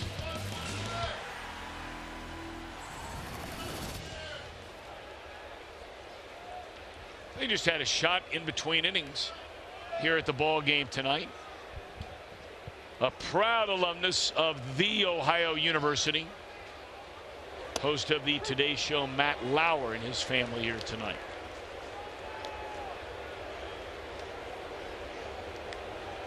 He's a Bobcat. Is he also a Beta? No. No. Michael Jack Schmidt was, though. It's not bad. Yeah. Not bad. All right, here's Zach Kozai. Reds down 3-1. And in the hole, having a hard time getting it out of his glove was Cabrera. And that'll be a base hit, the second of the game. And 3 trips for Kozar, including a home run.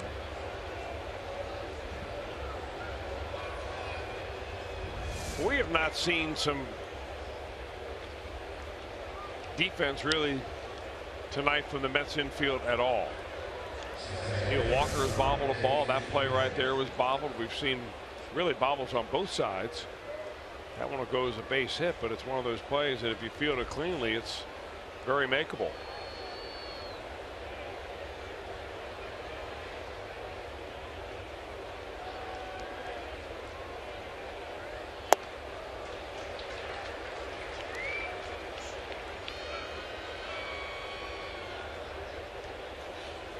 Well, you're wondering where it goes south for Matt Harvey so far this year. It's gone south in the 6th inning.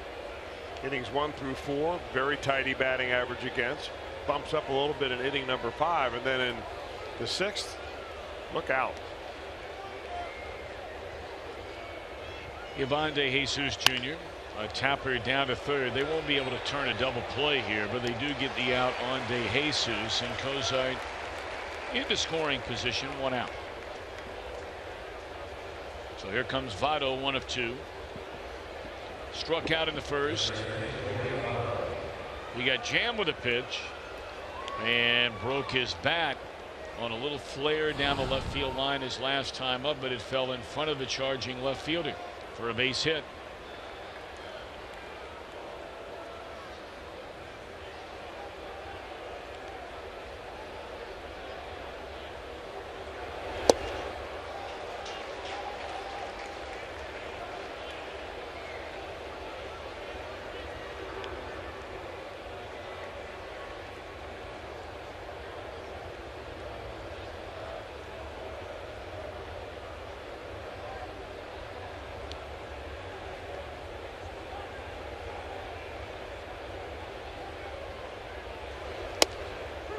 Nothing at 2.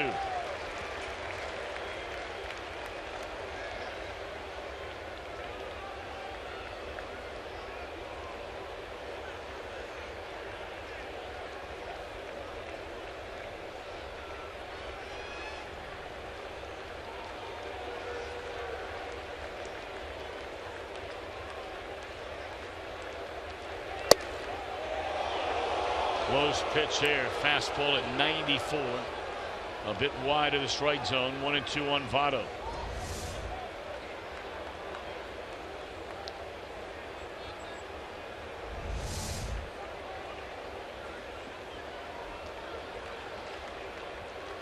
They're going out there again. And Votto shoots it the other way. A hit. They're going to hold the runner at 3rd. So Votto jumps all over that fastball to hit it the other way, and now the Reds again threatening with 2 on and 1 out in the 5th. Votto's really amazing. I mean, he took pitches in this at bat and he ended up getting into an 0-2 count and still no panic at all. Waited and waited. Now you're going to hold the runner when he hits the ball to left field, normally because he hits it sharply to left, but also because the left fielder is playing so shallow on Joey Votto out there, because he just wears that spot out.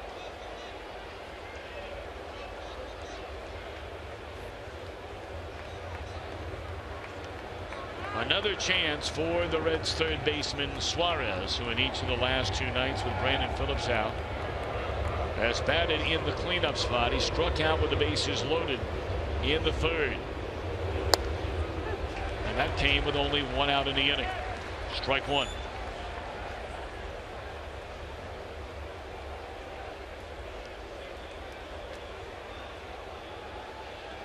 Reds are down 3-1, but they have a chance to change that right here and right now.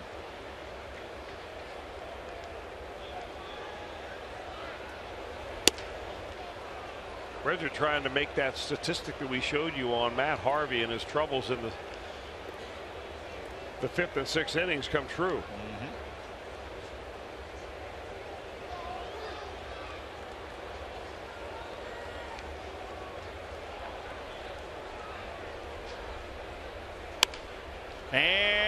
base hit into right field. Scoring is Cozart. Just a little flare that barely cleared the first baseman, but an RBI single nonetheless to make it a 3-2 game. Boy, Matt Harvey must feel like he's getting just nickeled and dimed to death here in this inning. An infield hit by Cozart, a little opposite field 2-strike hit by Joey Votto. That one off the hands that just barely goes over the head of the drawn-in infield. And he's given up a run, has 2 on base and only 1 out. And a real chance now for Mesoraco to do some damage.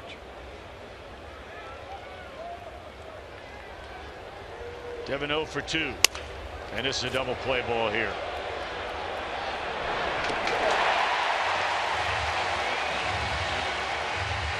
The Reds get a run. They trail by a run.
Climbed within a run here from the Big Apple. I'm Jim Day. Got to be a little bit of a weird situation for John Moscott tonight. Even though he's a California boy, his parents are from this neck of the woods. Before moving to California, his dad, a die-hard Mets fan, and in fact, John, long distance wise, was a Mets fan as well growing up. His favorite player growing up, David Wright. He told me that it would be his dream to strike out David Wright. He has yet to accomplish that tonight. Still might have a chance, but you got to be a weird situation when you're pitching against your idol. A little extra nerves going, perhaps. Chris Welsh, did you ever pitch against your idol? Well, mine was somebody you looked up to. Mine was Pete Rose. Absolutely, I pitched against him. I think overall I had pretty good success against Pete Rose. He said one day he could never figure me out. He just threw a paperweight through the television at home. Well, no, I mean, it's absolutely the truth. And the way he explained it was that he had never faced in his entire career any other pitcher like me. In what regard? A pitcher that threw his breaking ball harder than his fastball. Wow. Did you really throw your breaking ball harder than your fastball? Not intentionally. Thus the nickname Creeper, given to you by my dad, if I'm not mistaken. Yeah. Hey, speaking of Pete Rose, I have to correct myself about the number of catcher interferences that he has been awarded through his career. I got corrected by Scott Fitzgerald on Twitter. Thank you, Scott, for correcting me. It was not 130 something. It was only 29. He thought that number sounded a lot off, and he figured it out, but that is a lot. Well, you won't see, normally in a baseball year, as Duda taps out to Votto, you won't see 4 or 5 of those a whole year. Well, I think there's one player, Jacoby Ellsbury is the king of catcher's interference now. I think he may already have 2 or 3 this season.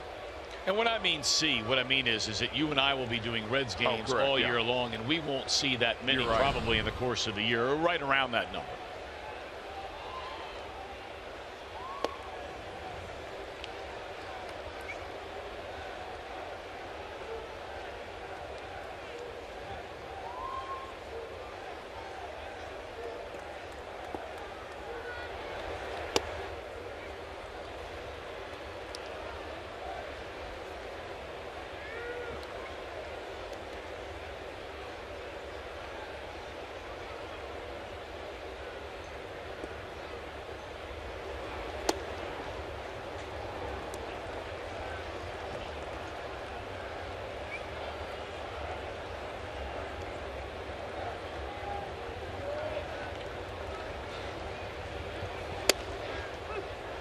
.3-0 pitch to Walker is a called strike.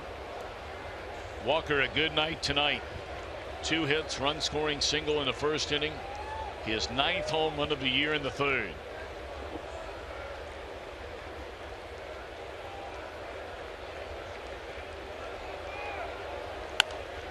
Swing and a foul ball back out of play.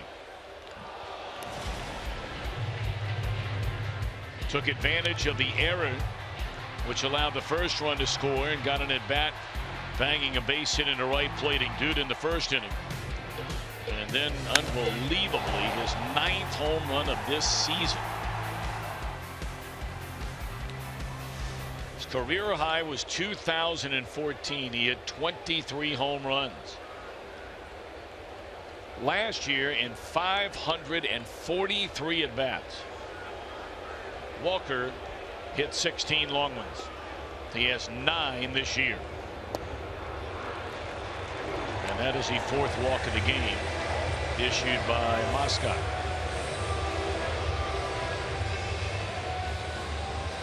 MLB.TV Premium is the #1 live streaming sports service, delivering you everything you've come to expect and so much more. Now, blackouts and other restrictions may apply, but check it out. Visit MLB.TV for details.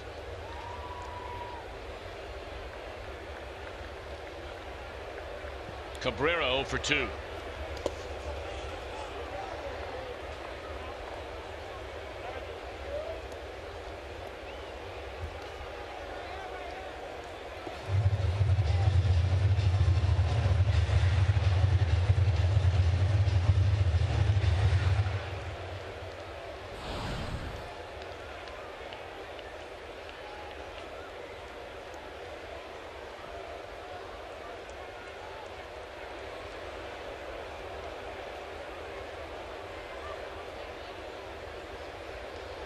Mets lead by a run. A runner at first, 1 out.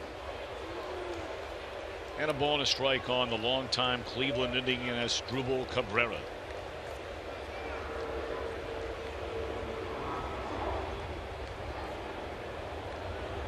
Cabrera has been to a pair of All-Star games. He just turned 30 years old, a native Venezuelan.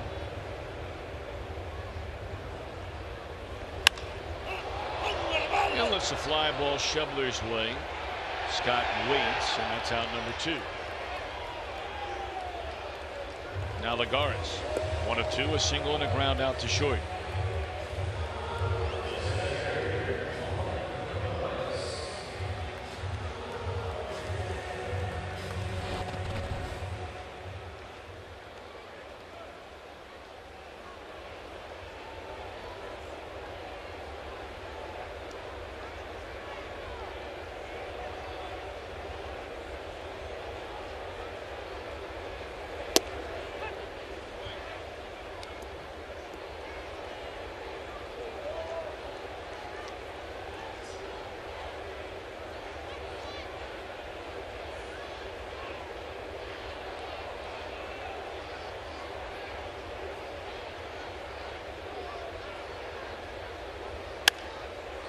Jam shot pop up at Votto, and that'll retire the side.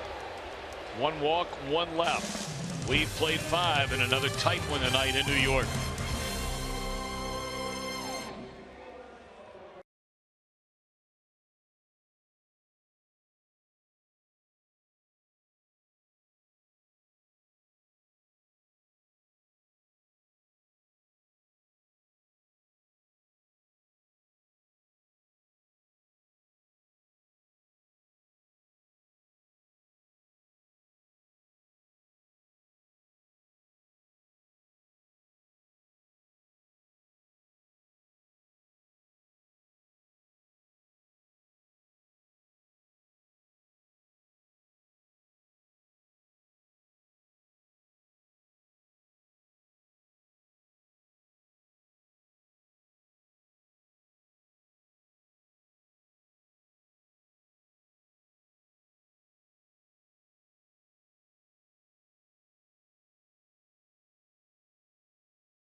See, far, far away. That'll be May the 6th through the 8th. You know what I'm talking about. Friday, May 6th, the first 20,000 fans receive a Star Wars poster. Then we have the big fireworks show after. It is a Star Wars weekend. And you can be there for as low as $12. 513-381-REDS, the number to dial. Get those tickets early because they will go quickly.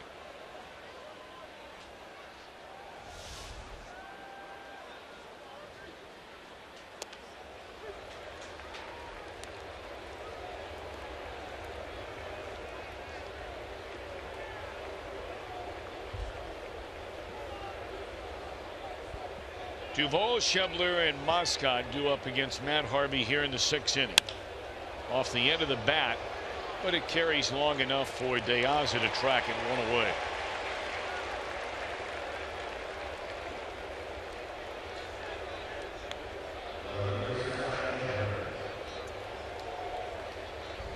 Take a look at this now. Moscott out there on the mound, sort of moving around funny. And that's his left shoulder that he's moving around. That's the shoulder that he hurt last year in Detroit, diving on a play that was a rundown play that eventually got him on the disabled list for the rest of the season. And in my conversations with him very recently about that, he said it feels 100% normal, that he's had no problem whatsoever. It was a little bit slow coming back over the winter, but by the time he had gotten to spring training, didn't feel bad. When he was sidelined in the spring, it had nothing to do with his shoulder. It had to do with the rib muscle. It looks like he's coming out of the ball game. After going and gathering his things, he made his way back up into the tunnel towards the Reds clubhouse.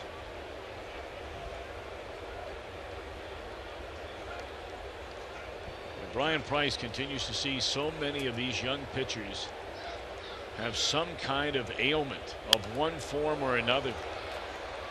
You know, you knew John Lamb and Homer Bailey were going to start the year slowly. Bailey coming back from a Tommy John surgery and Lamb coming back from minor back surgery. And both are on rehab assignments this week. Moscott is still walking around now back in the dugout. DeSclafani has not pitched a game this year. Lorenzen in spring training, bothered by a sore arm, then came down with mono and has just recently started throwing. Boy, these fans are tough. Yeah, you either make a play here or they let you know about it. I mean, that guy was hanging over the railing of the second deck, leaning over with his glove, granted. But I mean, you're still leaning over the second deck. And I mean, they booed him like nobody's business. In the air to De Aza, 2 out.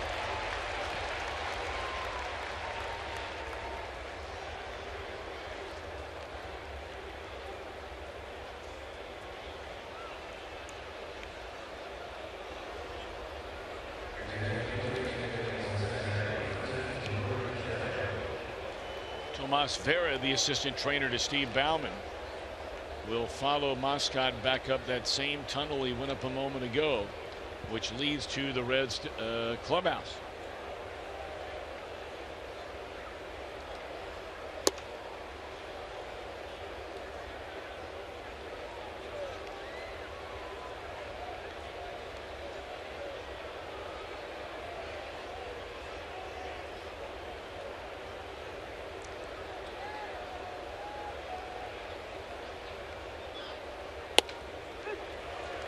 Jordan Pacheco will hit for Moscott. So the bullpen will be worked and worked hard again tonight. I mean, they only had to work the final, inning and 2/3 here last night. They worked 3 innings in the series opener. But prior to that, I mean, these innings are piling up for the Reds bullpen. Finnegan pitched so well last night. You know, it's so interesting to listen to people who, you know, are smart baseball people, and the difference of opinion, but boy, they were strong differences of opinion as to the decision made by Brian Price here last night of leaving Finnegan in the game to face Cespedes, which of course he allowed the home run.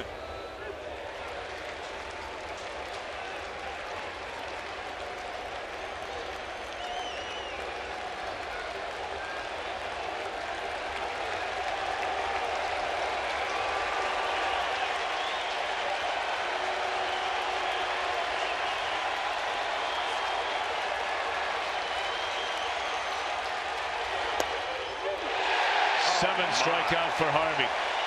Pacheco can't believe it. Still a one-run game.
This copyrighted telecast is presented by authority of the Cincinnati Reds and may not be reproduced or retransmitted in any form.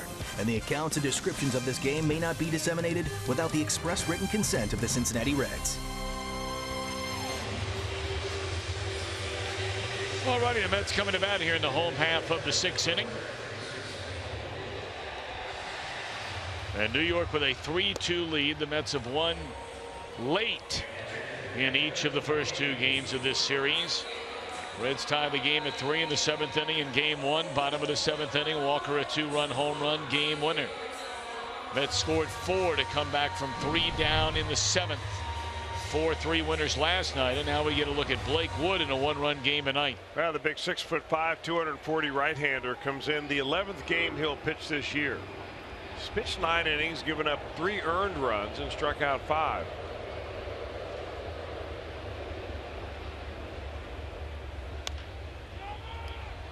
Take that all day long. All day, every day is right. 1 pitch, 1 out. Talked about all the work the Reds bullpen has been asked to do so far this year. Only the Diamondbacks have used their bullpen a larger number of innings than the Reds. But normally in the month of April, May, even June, that doesn't really matter all that much because all these guys are fresh. In fact, they've already turned over a little bit. But as we move forward, they will turn over even more and more as the Reds get starters back off the disabled list like Homer Bailey, Anthony DeSclafani. John Lamb at some point will be eligible to come off the list, although no guarantee he'll be added to the 25-man roster here. Lamb is pitching tonight in Louisville and pitching well from what I hear. We'll get an update on that from Jim Day. He's all over it. Told you about Homer Bailey's outing last night. John Lamb pitching tonight, and Anthony DeSclafani is scheduled to pitch tomorrow night.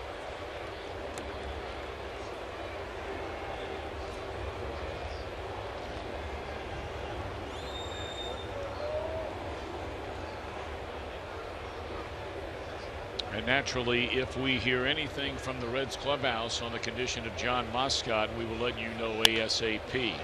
What did you think overall, Chris, of his outing, his third of the year tonight? Well, very much like his other outings, Tom. His first outing against the Cardinals, he only walked 1 in 5 2/3. He came within an out of getting a quality start. But the walks, although they didn't bother him really in the scoring tonight, he certainly ran his pitch count up more than it would have been. 4 walks in 5 innings, 4 walks in 5 last time out. That's really the only place that he needs to tidy it up, and I don't think it's from a mechanical standpoint where he can't throw strikes. He's got to believe that his stuff is good enough to pitch in the major leagues, because it is. And as soon as he gets over that hurdle, I think he'll be fine.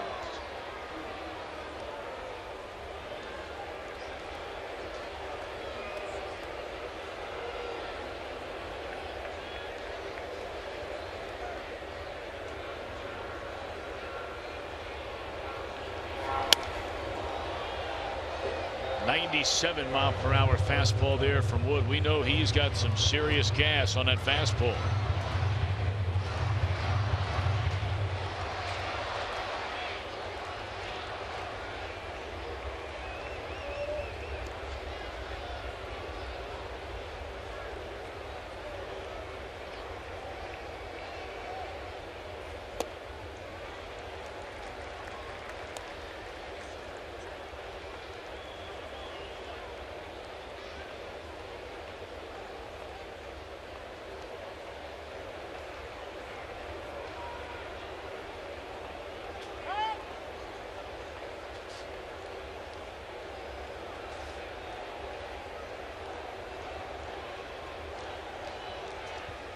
Haven't seen Henderson in this series.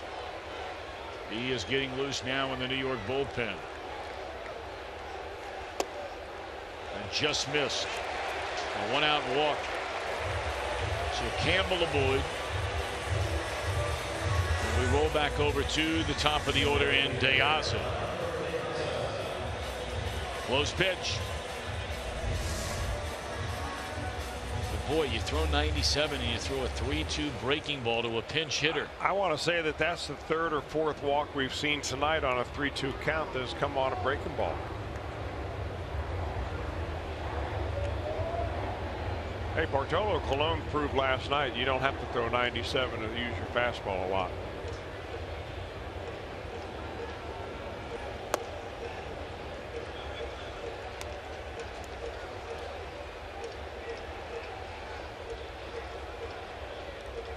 So the night is over for Harvey. It's back-to-back pretty good efforts from the right-hander after a slow start. His first 2 outings of the year. He goes 6. He did give up 7 hits. Defense behind him very bad. They committed a pair of errors, and quite honestly there should have been another one on the shortstop Cabrera on that ground ball hit by Cozart to begin the 5th inning. I think you're right. It ran his pitch count up a little bit. He got a little bit over 100 pitches, and I think they're still taking a lot of good care. Plus, the other part of it for the Mets is they have an outstanding bullpen, and it has not been really worked enough. So they're going to get a chance to use them tonight for the final 3 innings.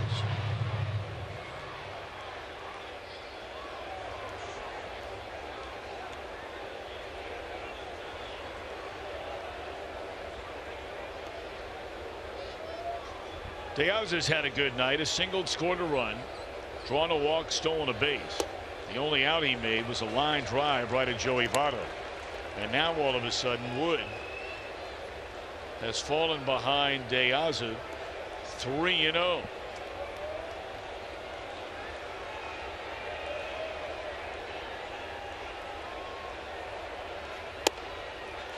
Nowhere near the strike zone.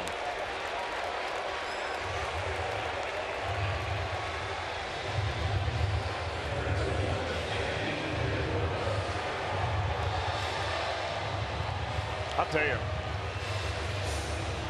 when I played with the Padres in 1981, Frank Howard was the manager. We had a bunch of rookie pitchers, and a lot of them didn't throw strikes. And Frank Howard came into the clubhouse one day and said, "You pitchers, if you don't start throwing strikes, I'm going to have this place looking like a Greyhound bus station. You're going to be coming and going." That's a little motivation there. Well, that was not quite as dramatic and not quite as threatening as what Brian Price was saying seemingly every day in spring training about his, if not zero tolerance, certainly a very, very, very low tolerance to watching pitchers walk batters. Yet it is something that by and large has hit every pitcher on this Red staff. Over 100 walks so far this year. The Mets have walked 43, to put it into perspective. And now it is 2-0. Well, you ever told your toddler, if you do that again, I'm going to put you in timeout, and have the toddler do it again and not put him in timeout? End of story.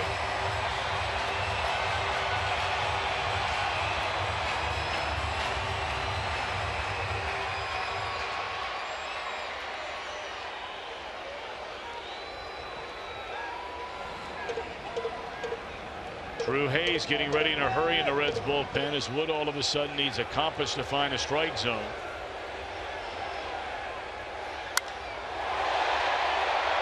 Fly ball right center and a diving play by Hamilton. I am stunned. David Wright just swung at that 3-0 pitch. Maybe not the David Wright of about 5 years ago, but well, when it came off the bat, it looked like it had a real good chance of being a base hit until Billy Hamilton simply outran the baseball again.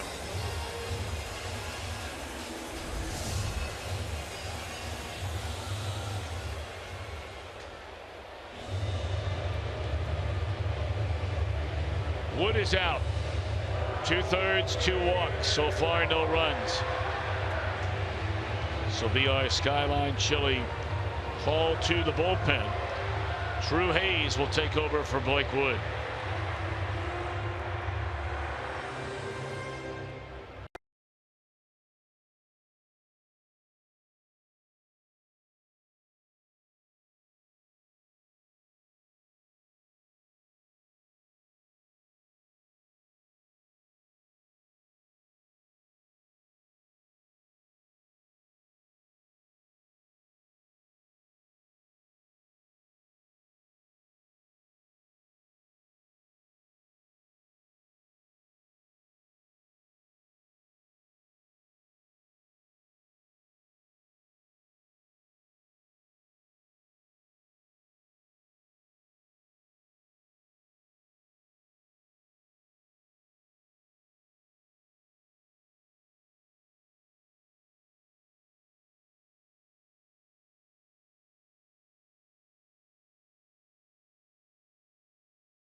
Hamilton flashing his defensive skills a couple of times already.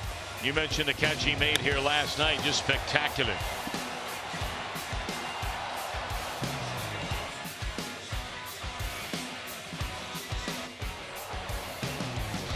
And then just a moment ago,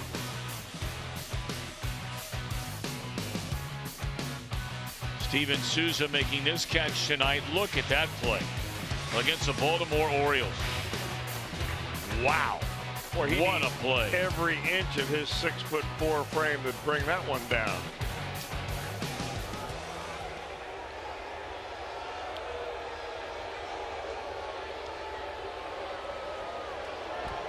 All right, so Drew Hayes now takes over on the mound. 2 out, 2 on. Conforto's had a monster series, but a very quiet night tonight. 0 for 3. In fact, he is stranded. 5 runners on base. He left them loaded with a foul out to Suarez in the 2nd inning. And then with 2 on in the 4th, he grounded out to De Jesus.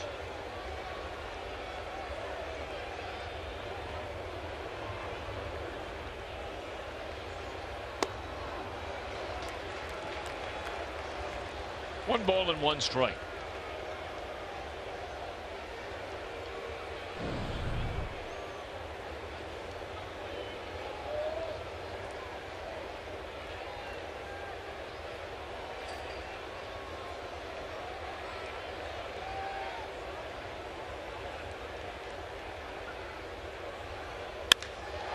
Stung to left center field. It'll go to the wall. 2 runs will score. And Conforto delivers here in the 6th.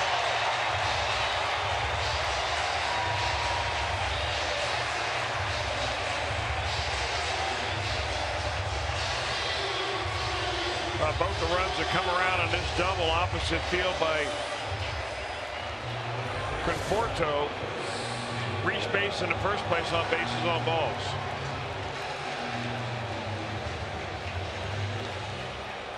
Kid's got a nice stroke. Sure does. He can really hit.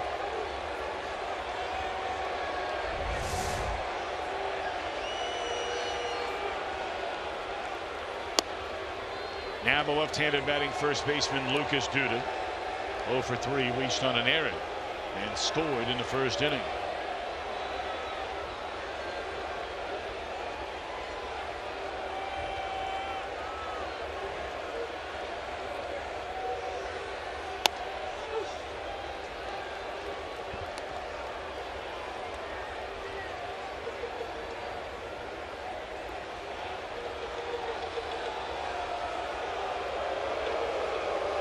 One ball and 1 strike on Duda.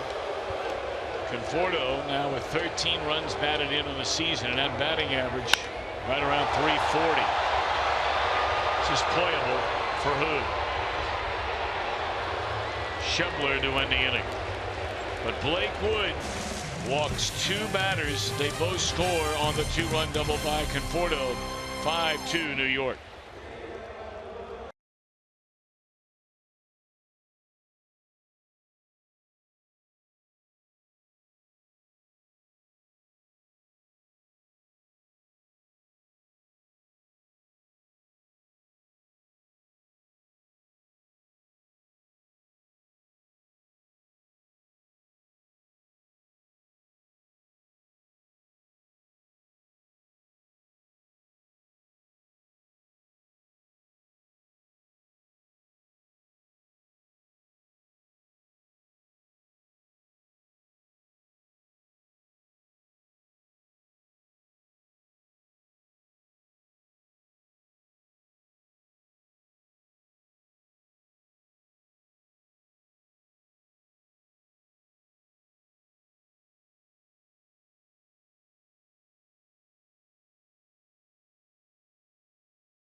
Take a look at our Honda game summary. Very first batter of the game, Cozart, clubbed his 5th career leadoff home run. 1 batter, 1-0 Reds.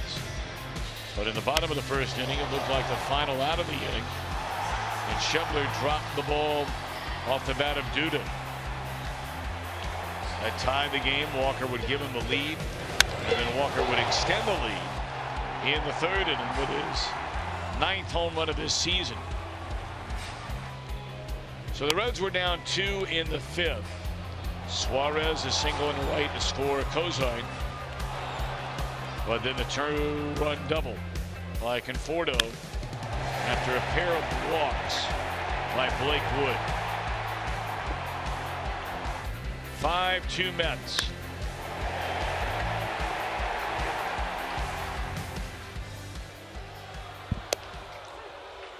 Now, we have seen this big, tall right-hander in the past. We certainly have, and he was wearing a Milwaukee Brewer uniform. He did that for 3 years straight, although not very many in 2014. In 2013, he was the closer for the Brewers. He had 28 saves. Big Jim Henderson. And that was a Brewers rookie record. Well, you know, it's interesting about Henderson because the Mets brought him into camp this year as a non-roster invitee. He ended up making up the team. Essentially, he got his velocity back.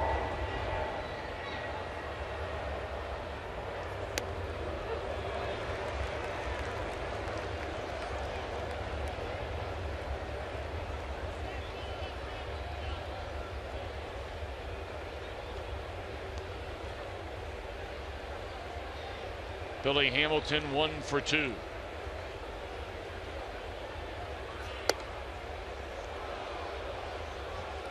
Two balls and 2 strikes. To see if the Reds can get something going. Hamilton, Cozart, De Jesus. Any further than that, it would be Joey Votto.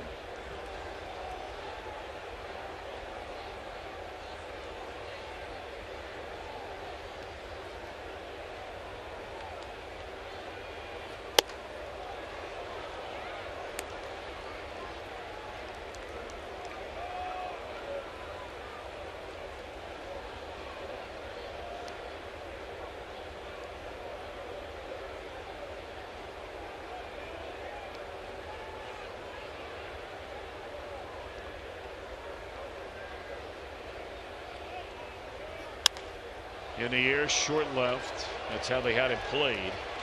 Conforto the catch, 1 out.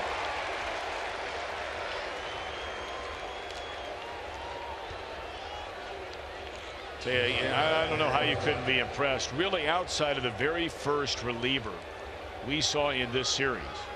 And look, everybody has a bad night. Antonio Bastardo has been pretty good for a number of years when healthy. He was the first reliever we saw in this series. He allowed a hit and a walk.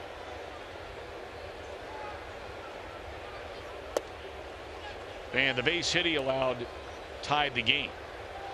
But ever since then, Verrett, Reed, Familia, saw Reed and Familia and Verrett again last night. They have been very good in that Mets bullpen. Really good. Throwing strikes. Although 2-0 here to Kozart with a 1 out, nobody on in the 7th.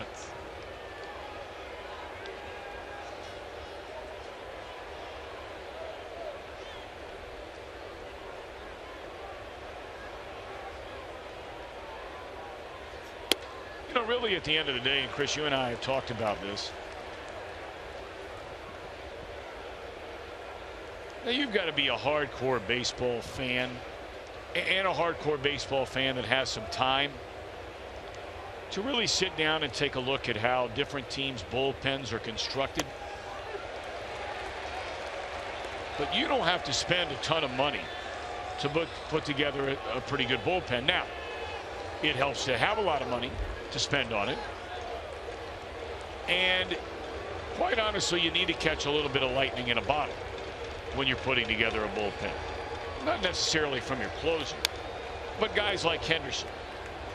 You know, you said non-roster invitee. Blake Wood. You know, the Reds signed him to a major league contract. Brought some other guys in to take a look on minor league deals.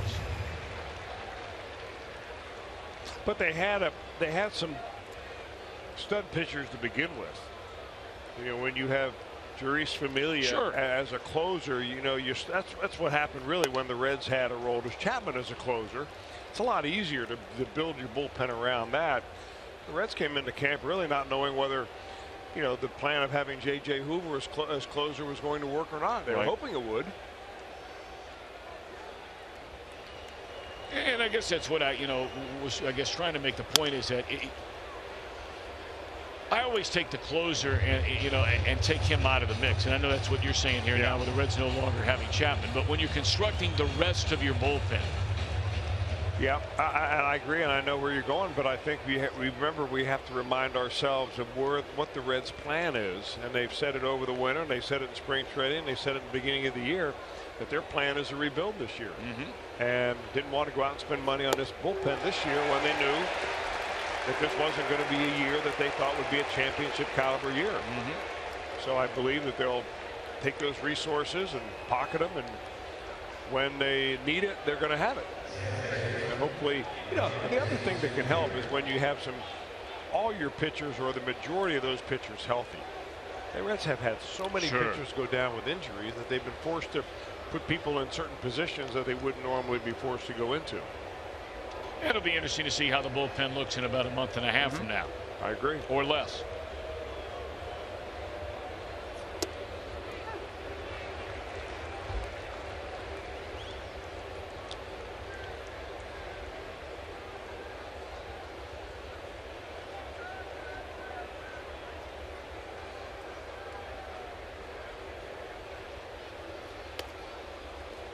Henderson really was a non-roster player after missing, well, part of 2014 and the first half of last year due to rehabbing from a shoulder injury. And that's where the worry about his velocity was, because elbows are almost very predictable that you're going to come back, but shoulders not so.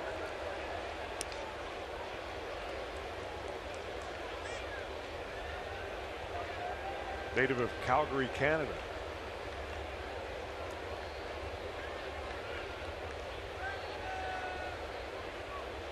But relievers are a fickle bunch. And the case in point is Henderson, whether it's an injury, oftentimes it can be a guy who's ineffective. But when you're counting on guys to be as good the next year as they were the year before, there are a lot of times you'll be let down.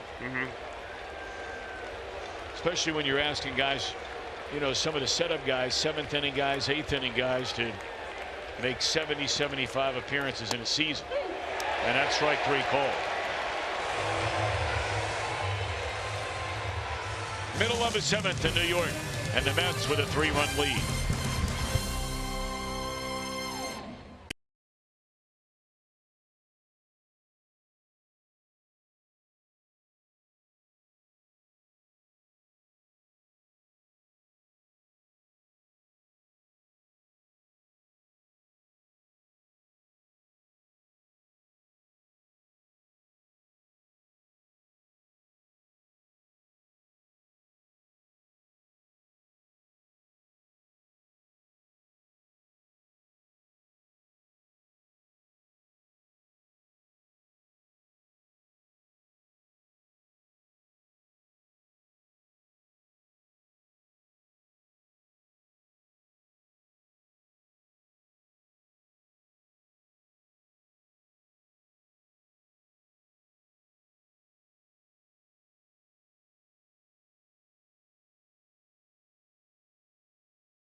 Sports Ohio, we invite you to check out Reds Live, the pregame edition. It's brought to you by Ray St. Clair Roofing.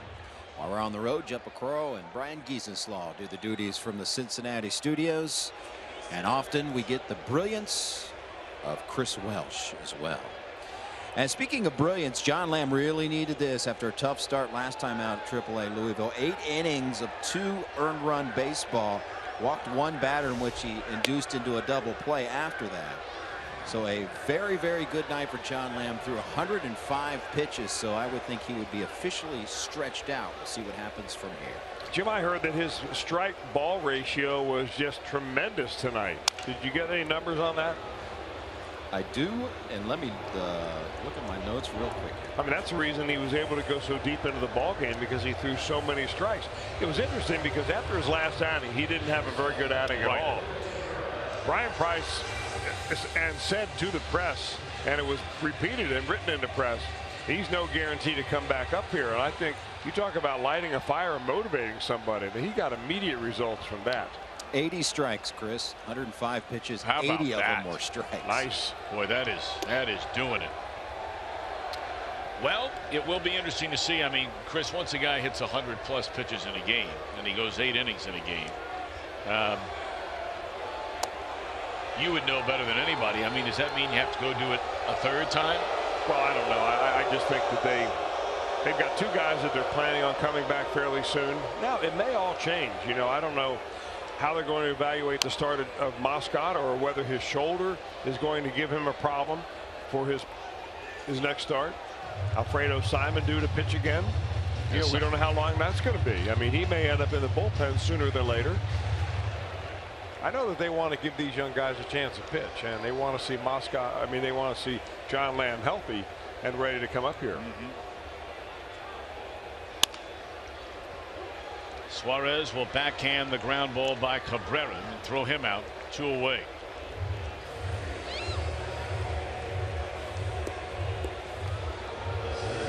Well, after the double, the first batter that he faced, Michael Conforto, Hayes has retired the next 3 in very easy fashion.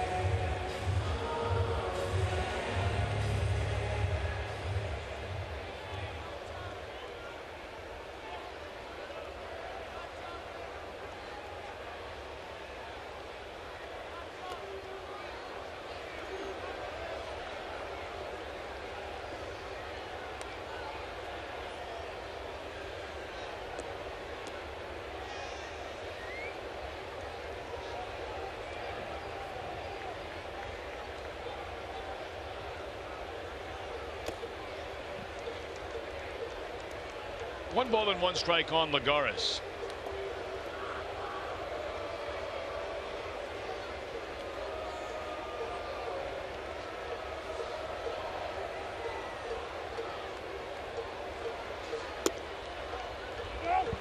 Shows Abana come charging down that line with Suarez. 5 runs, only 5 hits for the Mets tonight. They've committed 2 errors. Reds have 2 runs, 7 hits. They've committed 3 errors. Hamilton on the fly ball to left center, and a nice inning of work for Drew Hayes. Mets will bat in the 8th, down by 3.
in the tooth and a little gray, but Obi-Wan Kenobi. Jeez, oh Pete, that guy was like a 300 years old, wasn't he? Who would you rather be? Jabba the Hutt? Yeah. Count me in. Call me Obi-Wan for short.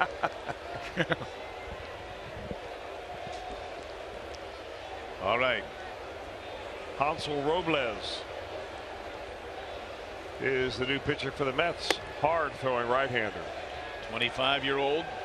Made his major league debut in 2015 and had a nice year. 57 games, 3.6 ERA, and his 11th game this year. First time we've seen him in the series.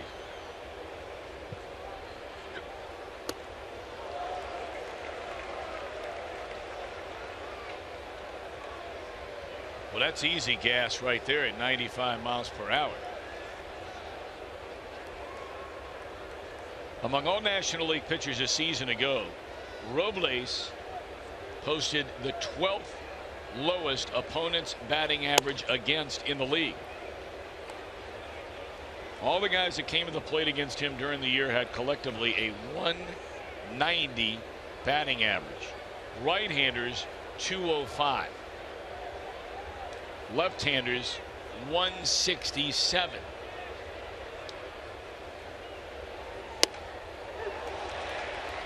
Two and two on Joey Votto. It's a good spot right there. Problem is, it's a tough spot to get to.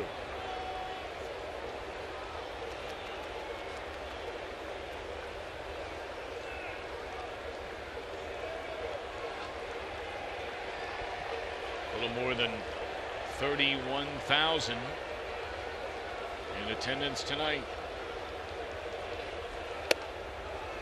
And that's right around where they've been each of the 3 games in this series.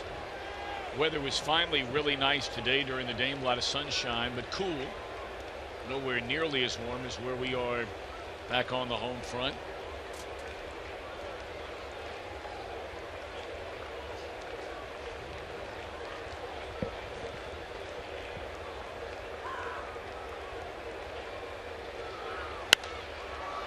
Votto hanging around. It remains 3 balls, 2 strikes. Reds batting in the 8th, trailing 5-2.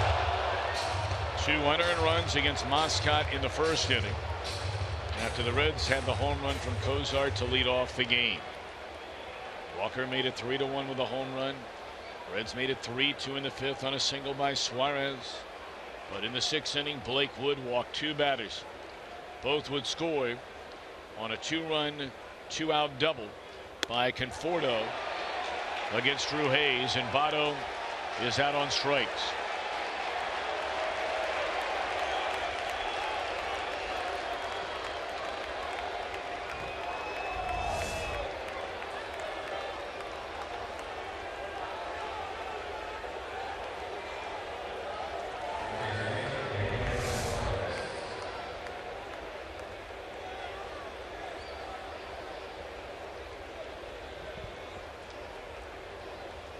Suarez struck out in the first, again in the 3rd, then had that little flare into short right field to drive in the second Reds run of the game in the 5th, scoring Cozart. Reds beginning to run out of outs.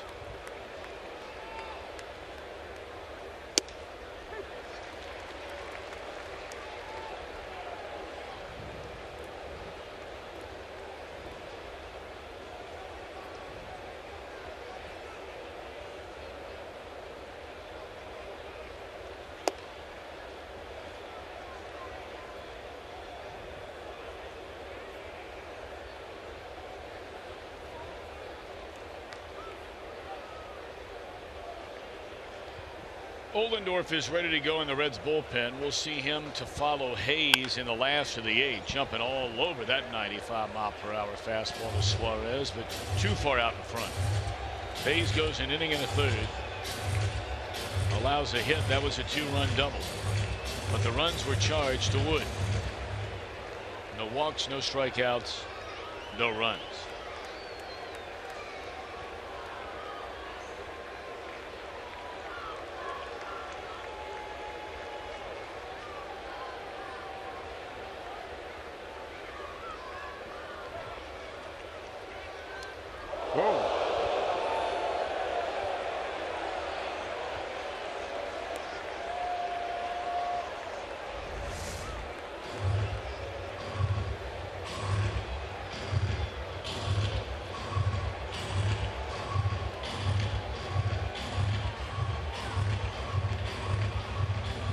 When you speed it up to real speed, that gives you a pretty good look right there and a feel of what it's like to face a mid-90s fastball coming at your dome.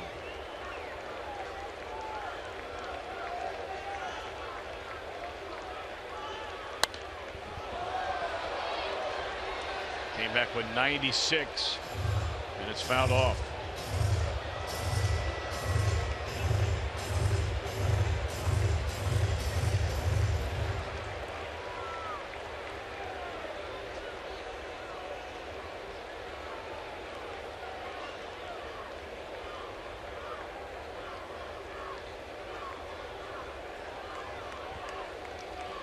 Three-two pitch. Is this one playable in foul ground? Duda calling off the catcher for out number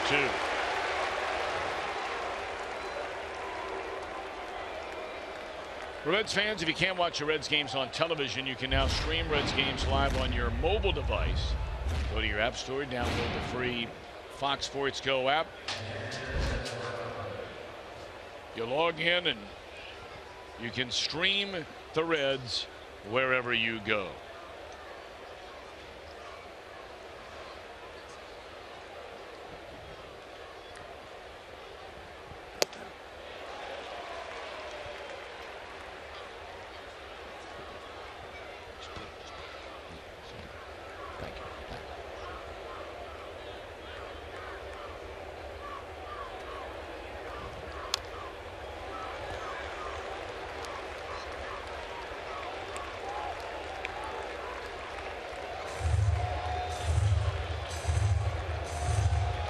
See the frustration with Devin Mesoraco, and you know, he handled it beautifully with the press the other day about his struggles, and he said, look, I'm not where I want to be. I know that there's not been much offensive production. I'm aware of that.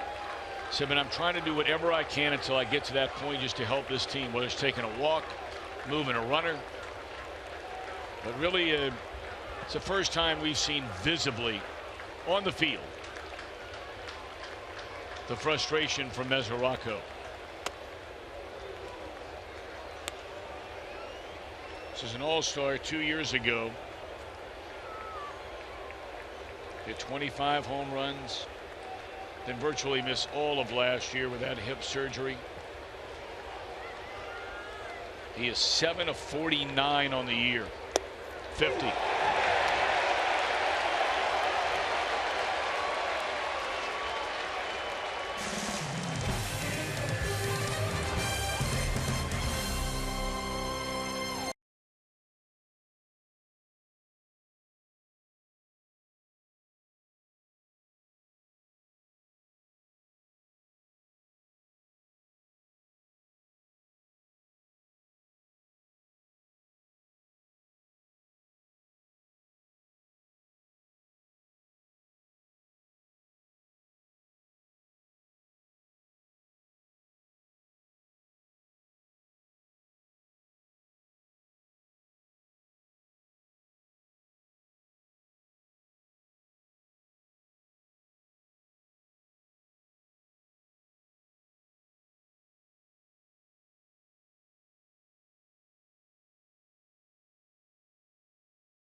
Continues on Friday as the Reds make up their make their first trip to Pittsburgh to face the Pirates. Full coverage on Fox Sports Ohio starts with Reds live at 6:30. April on the OHIO. It's presented by Meyer.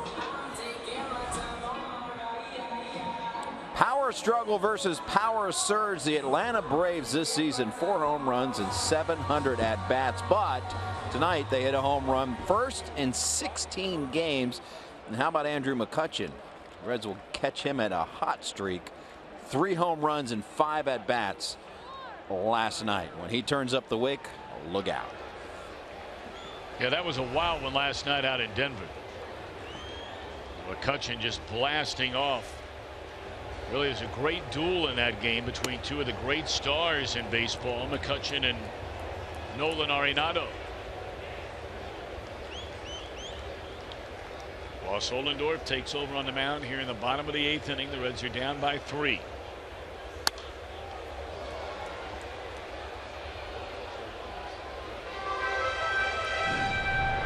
Plawecki to be followed by the pitcher spot and then the leadoff man, Diaz. See the numbers on Ollendorf. You know, it's interesting. Go back to that graphic here in a minute. Look at the bottom number on this.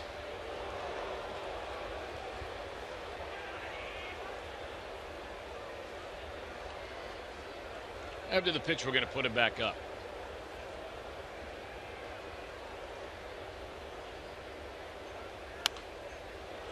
Take a look at the opponent's batting average against. I'm sorry, not this one, but the numbers on Ollendorf. I beg your pardon. I've tricked the truck. That would not be the first time I've done that.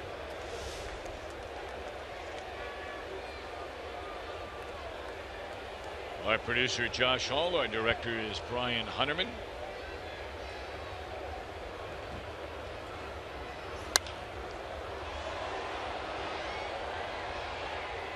Perfect timing on the introductions. Now look, you got 2 losses, 3 wins, 6.75 ERA. Look at the opponent's batting average. Normally the 6.75 doesn't go along with 1.76.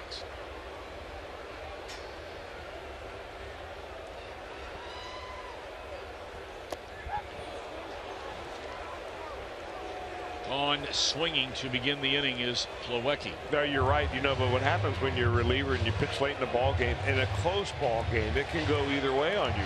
Ross got his first win as a Red with 1/3 of an inning pitched. Right. And I asked him after that, I said, has that ever, I think it was opening day, right? Yep. And I said, have you ever had that before? He said, I thought about that. No, I don't think I've ever been in that situation. That is known as a vulture win. We saw Verrett get one of those the opening game of this series. And then he won again last night on the bullpen.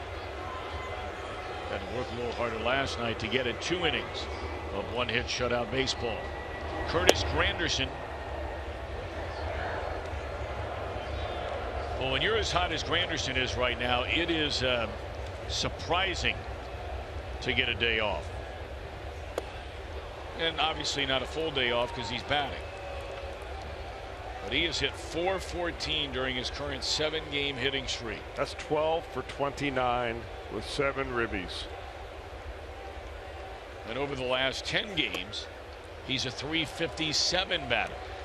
So he is rolling. I mean, but that is also a commentary on Terry Collins. Sure is. To have confidence in the rest of his ball club. And confidence maybe in Matt Harvey tonight to hold off the Reds. And let's look at what the guy who replaced Granderson has done tonight. He waits in the on-deck circle. Led off the game with a single. Scored a run. Granted on an error. Scored a run. Second inning. Walked. Stole a base. He lined out in the 4th. Walked. Scored again in the 6th. Diaz. So, good night for him. I want to say that Joe Madden did something very similar to Dexter Fowler the last game of the series when the Cubs were in Cincinnati. Well, he was tired. He was, from running around the bases, I presume. Because he was doing nothing but running around the bases. And not only against in that Red series, everybody. but I mean, in every series before. I guess you got to give him a day off once in a while. Well, I mean, he led the world in on-base percentage, right? Yeah. At the time. I mean, he was on base every time you looked up. And then again, as Chris mentioned, that's against everybody. It's quite a battle here. I would imagine he's still leading the league in that category. We'll take a look. I mean, they've only played one game since we last saw them. Well, he is not. Straight up in the air. Christian Yelich of the Marlins is now the league leader.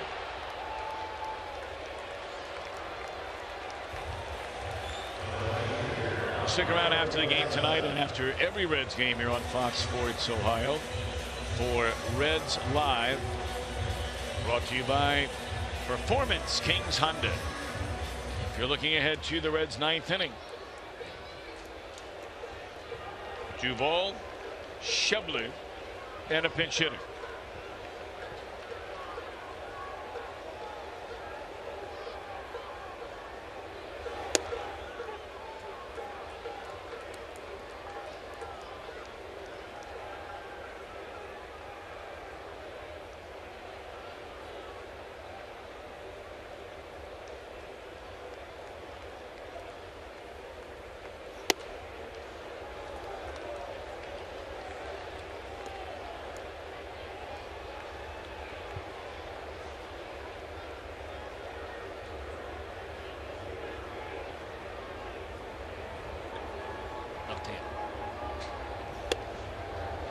Fastball up and away. You know, we were talking about Christian Yelich of the Marlins and what an incredible year he is having. Yelich is a left-handed batter. He is hitting .700 against left-handed pitching so far this year. Be interested to know how many at-bats that is. A 1-2-3-8 for Ollendorf. So the Reds will bat in the 9th. One more crack at him. Reds trail 5-2.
Take a look at our Volkswagen drive of the game, the very first batter of this game, and the hot hitting continues. Another 2-hit night tonight for Zach Cozart.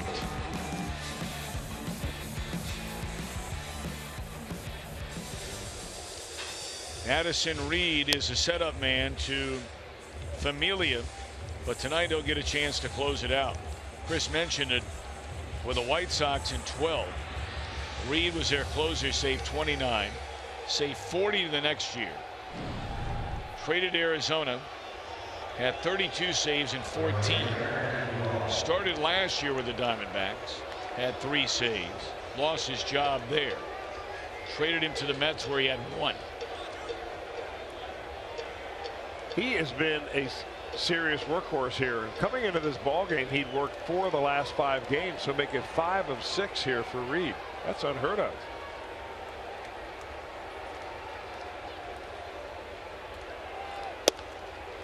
Strike 1 to Adam Duvall. He's had 4 consecutive holds in each of the previous 4 games he's appeared.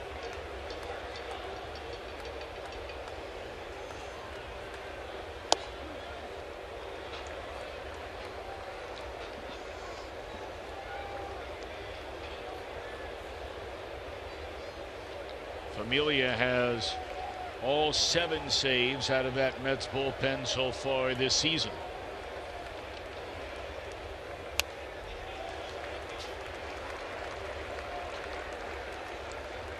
Well, bear in mind, in his first 3 years in the major leagues, Reed had 101 saves. Only 4 tacked on last season.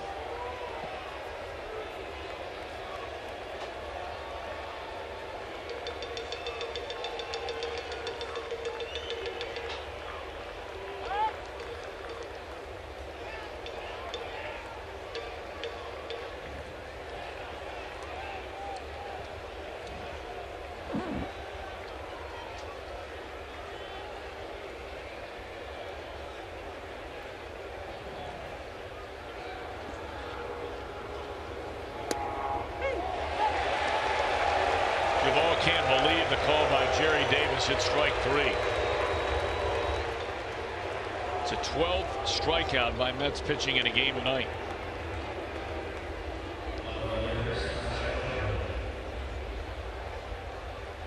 Now Schebler 0 for 2, drew a walk in the 4th inning. Reds have an off day tomorrow. They will fly to Pittsburgh, get in late tonight, and then tee him up against the Pirates Friday night. First pitch swinging Schebler, and the Reds are down to their final out.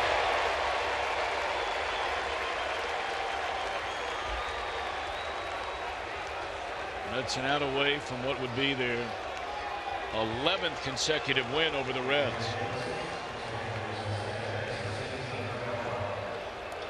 Tucker Barnard will bat for Ohlendorf, who works a perfect 8th inning with his team down 3.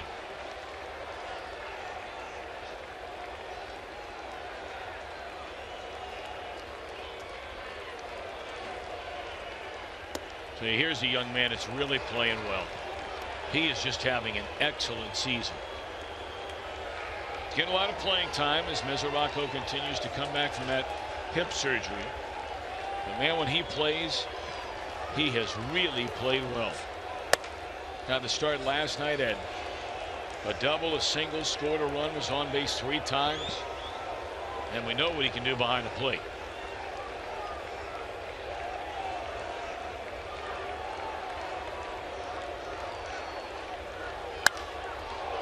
That ball is hit a ton. But it's a long ways to the warning track to end the game in a 3-game sweep for the New York Mets here at Citi Field.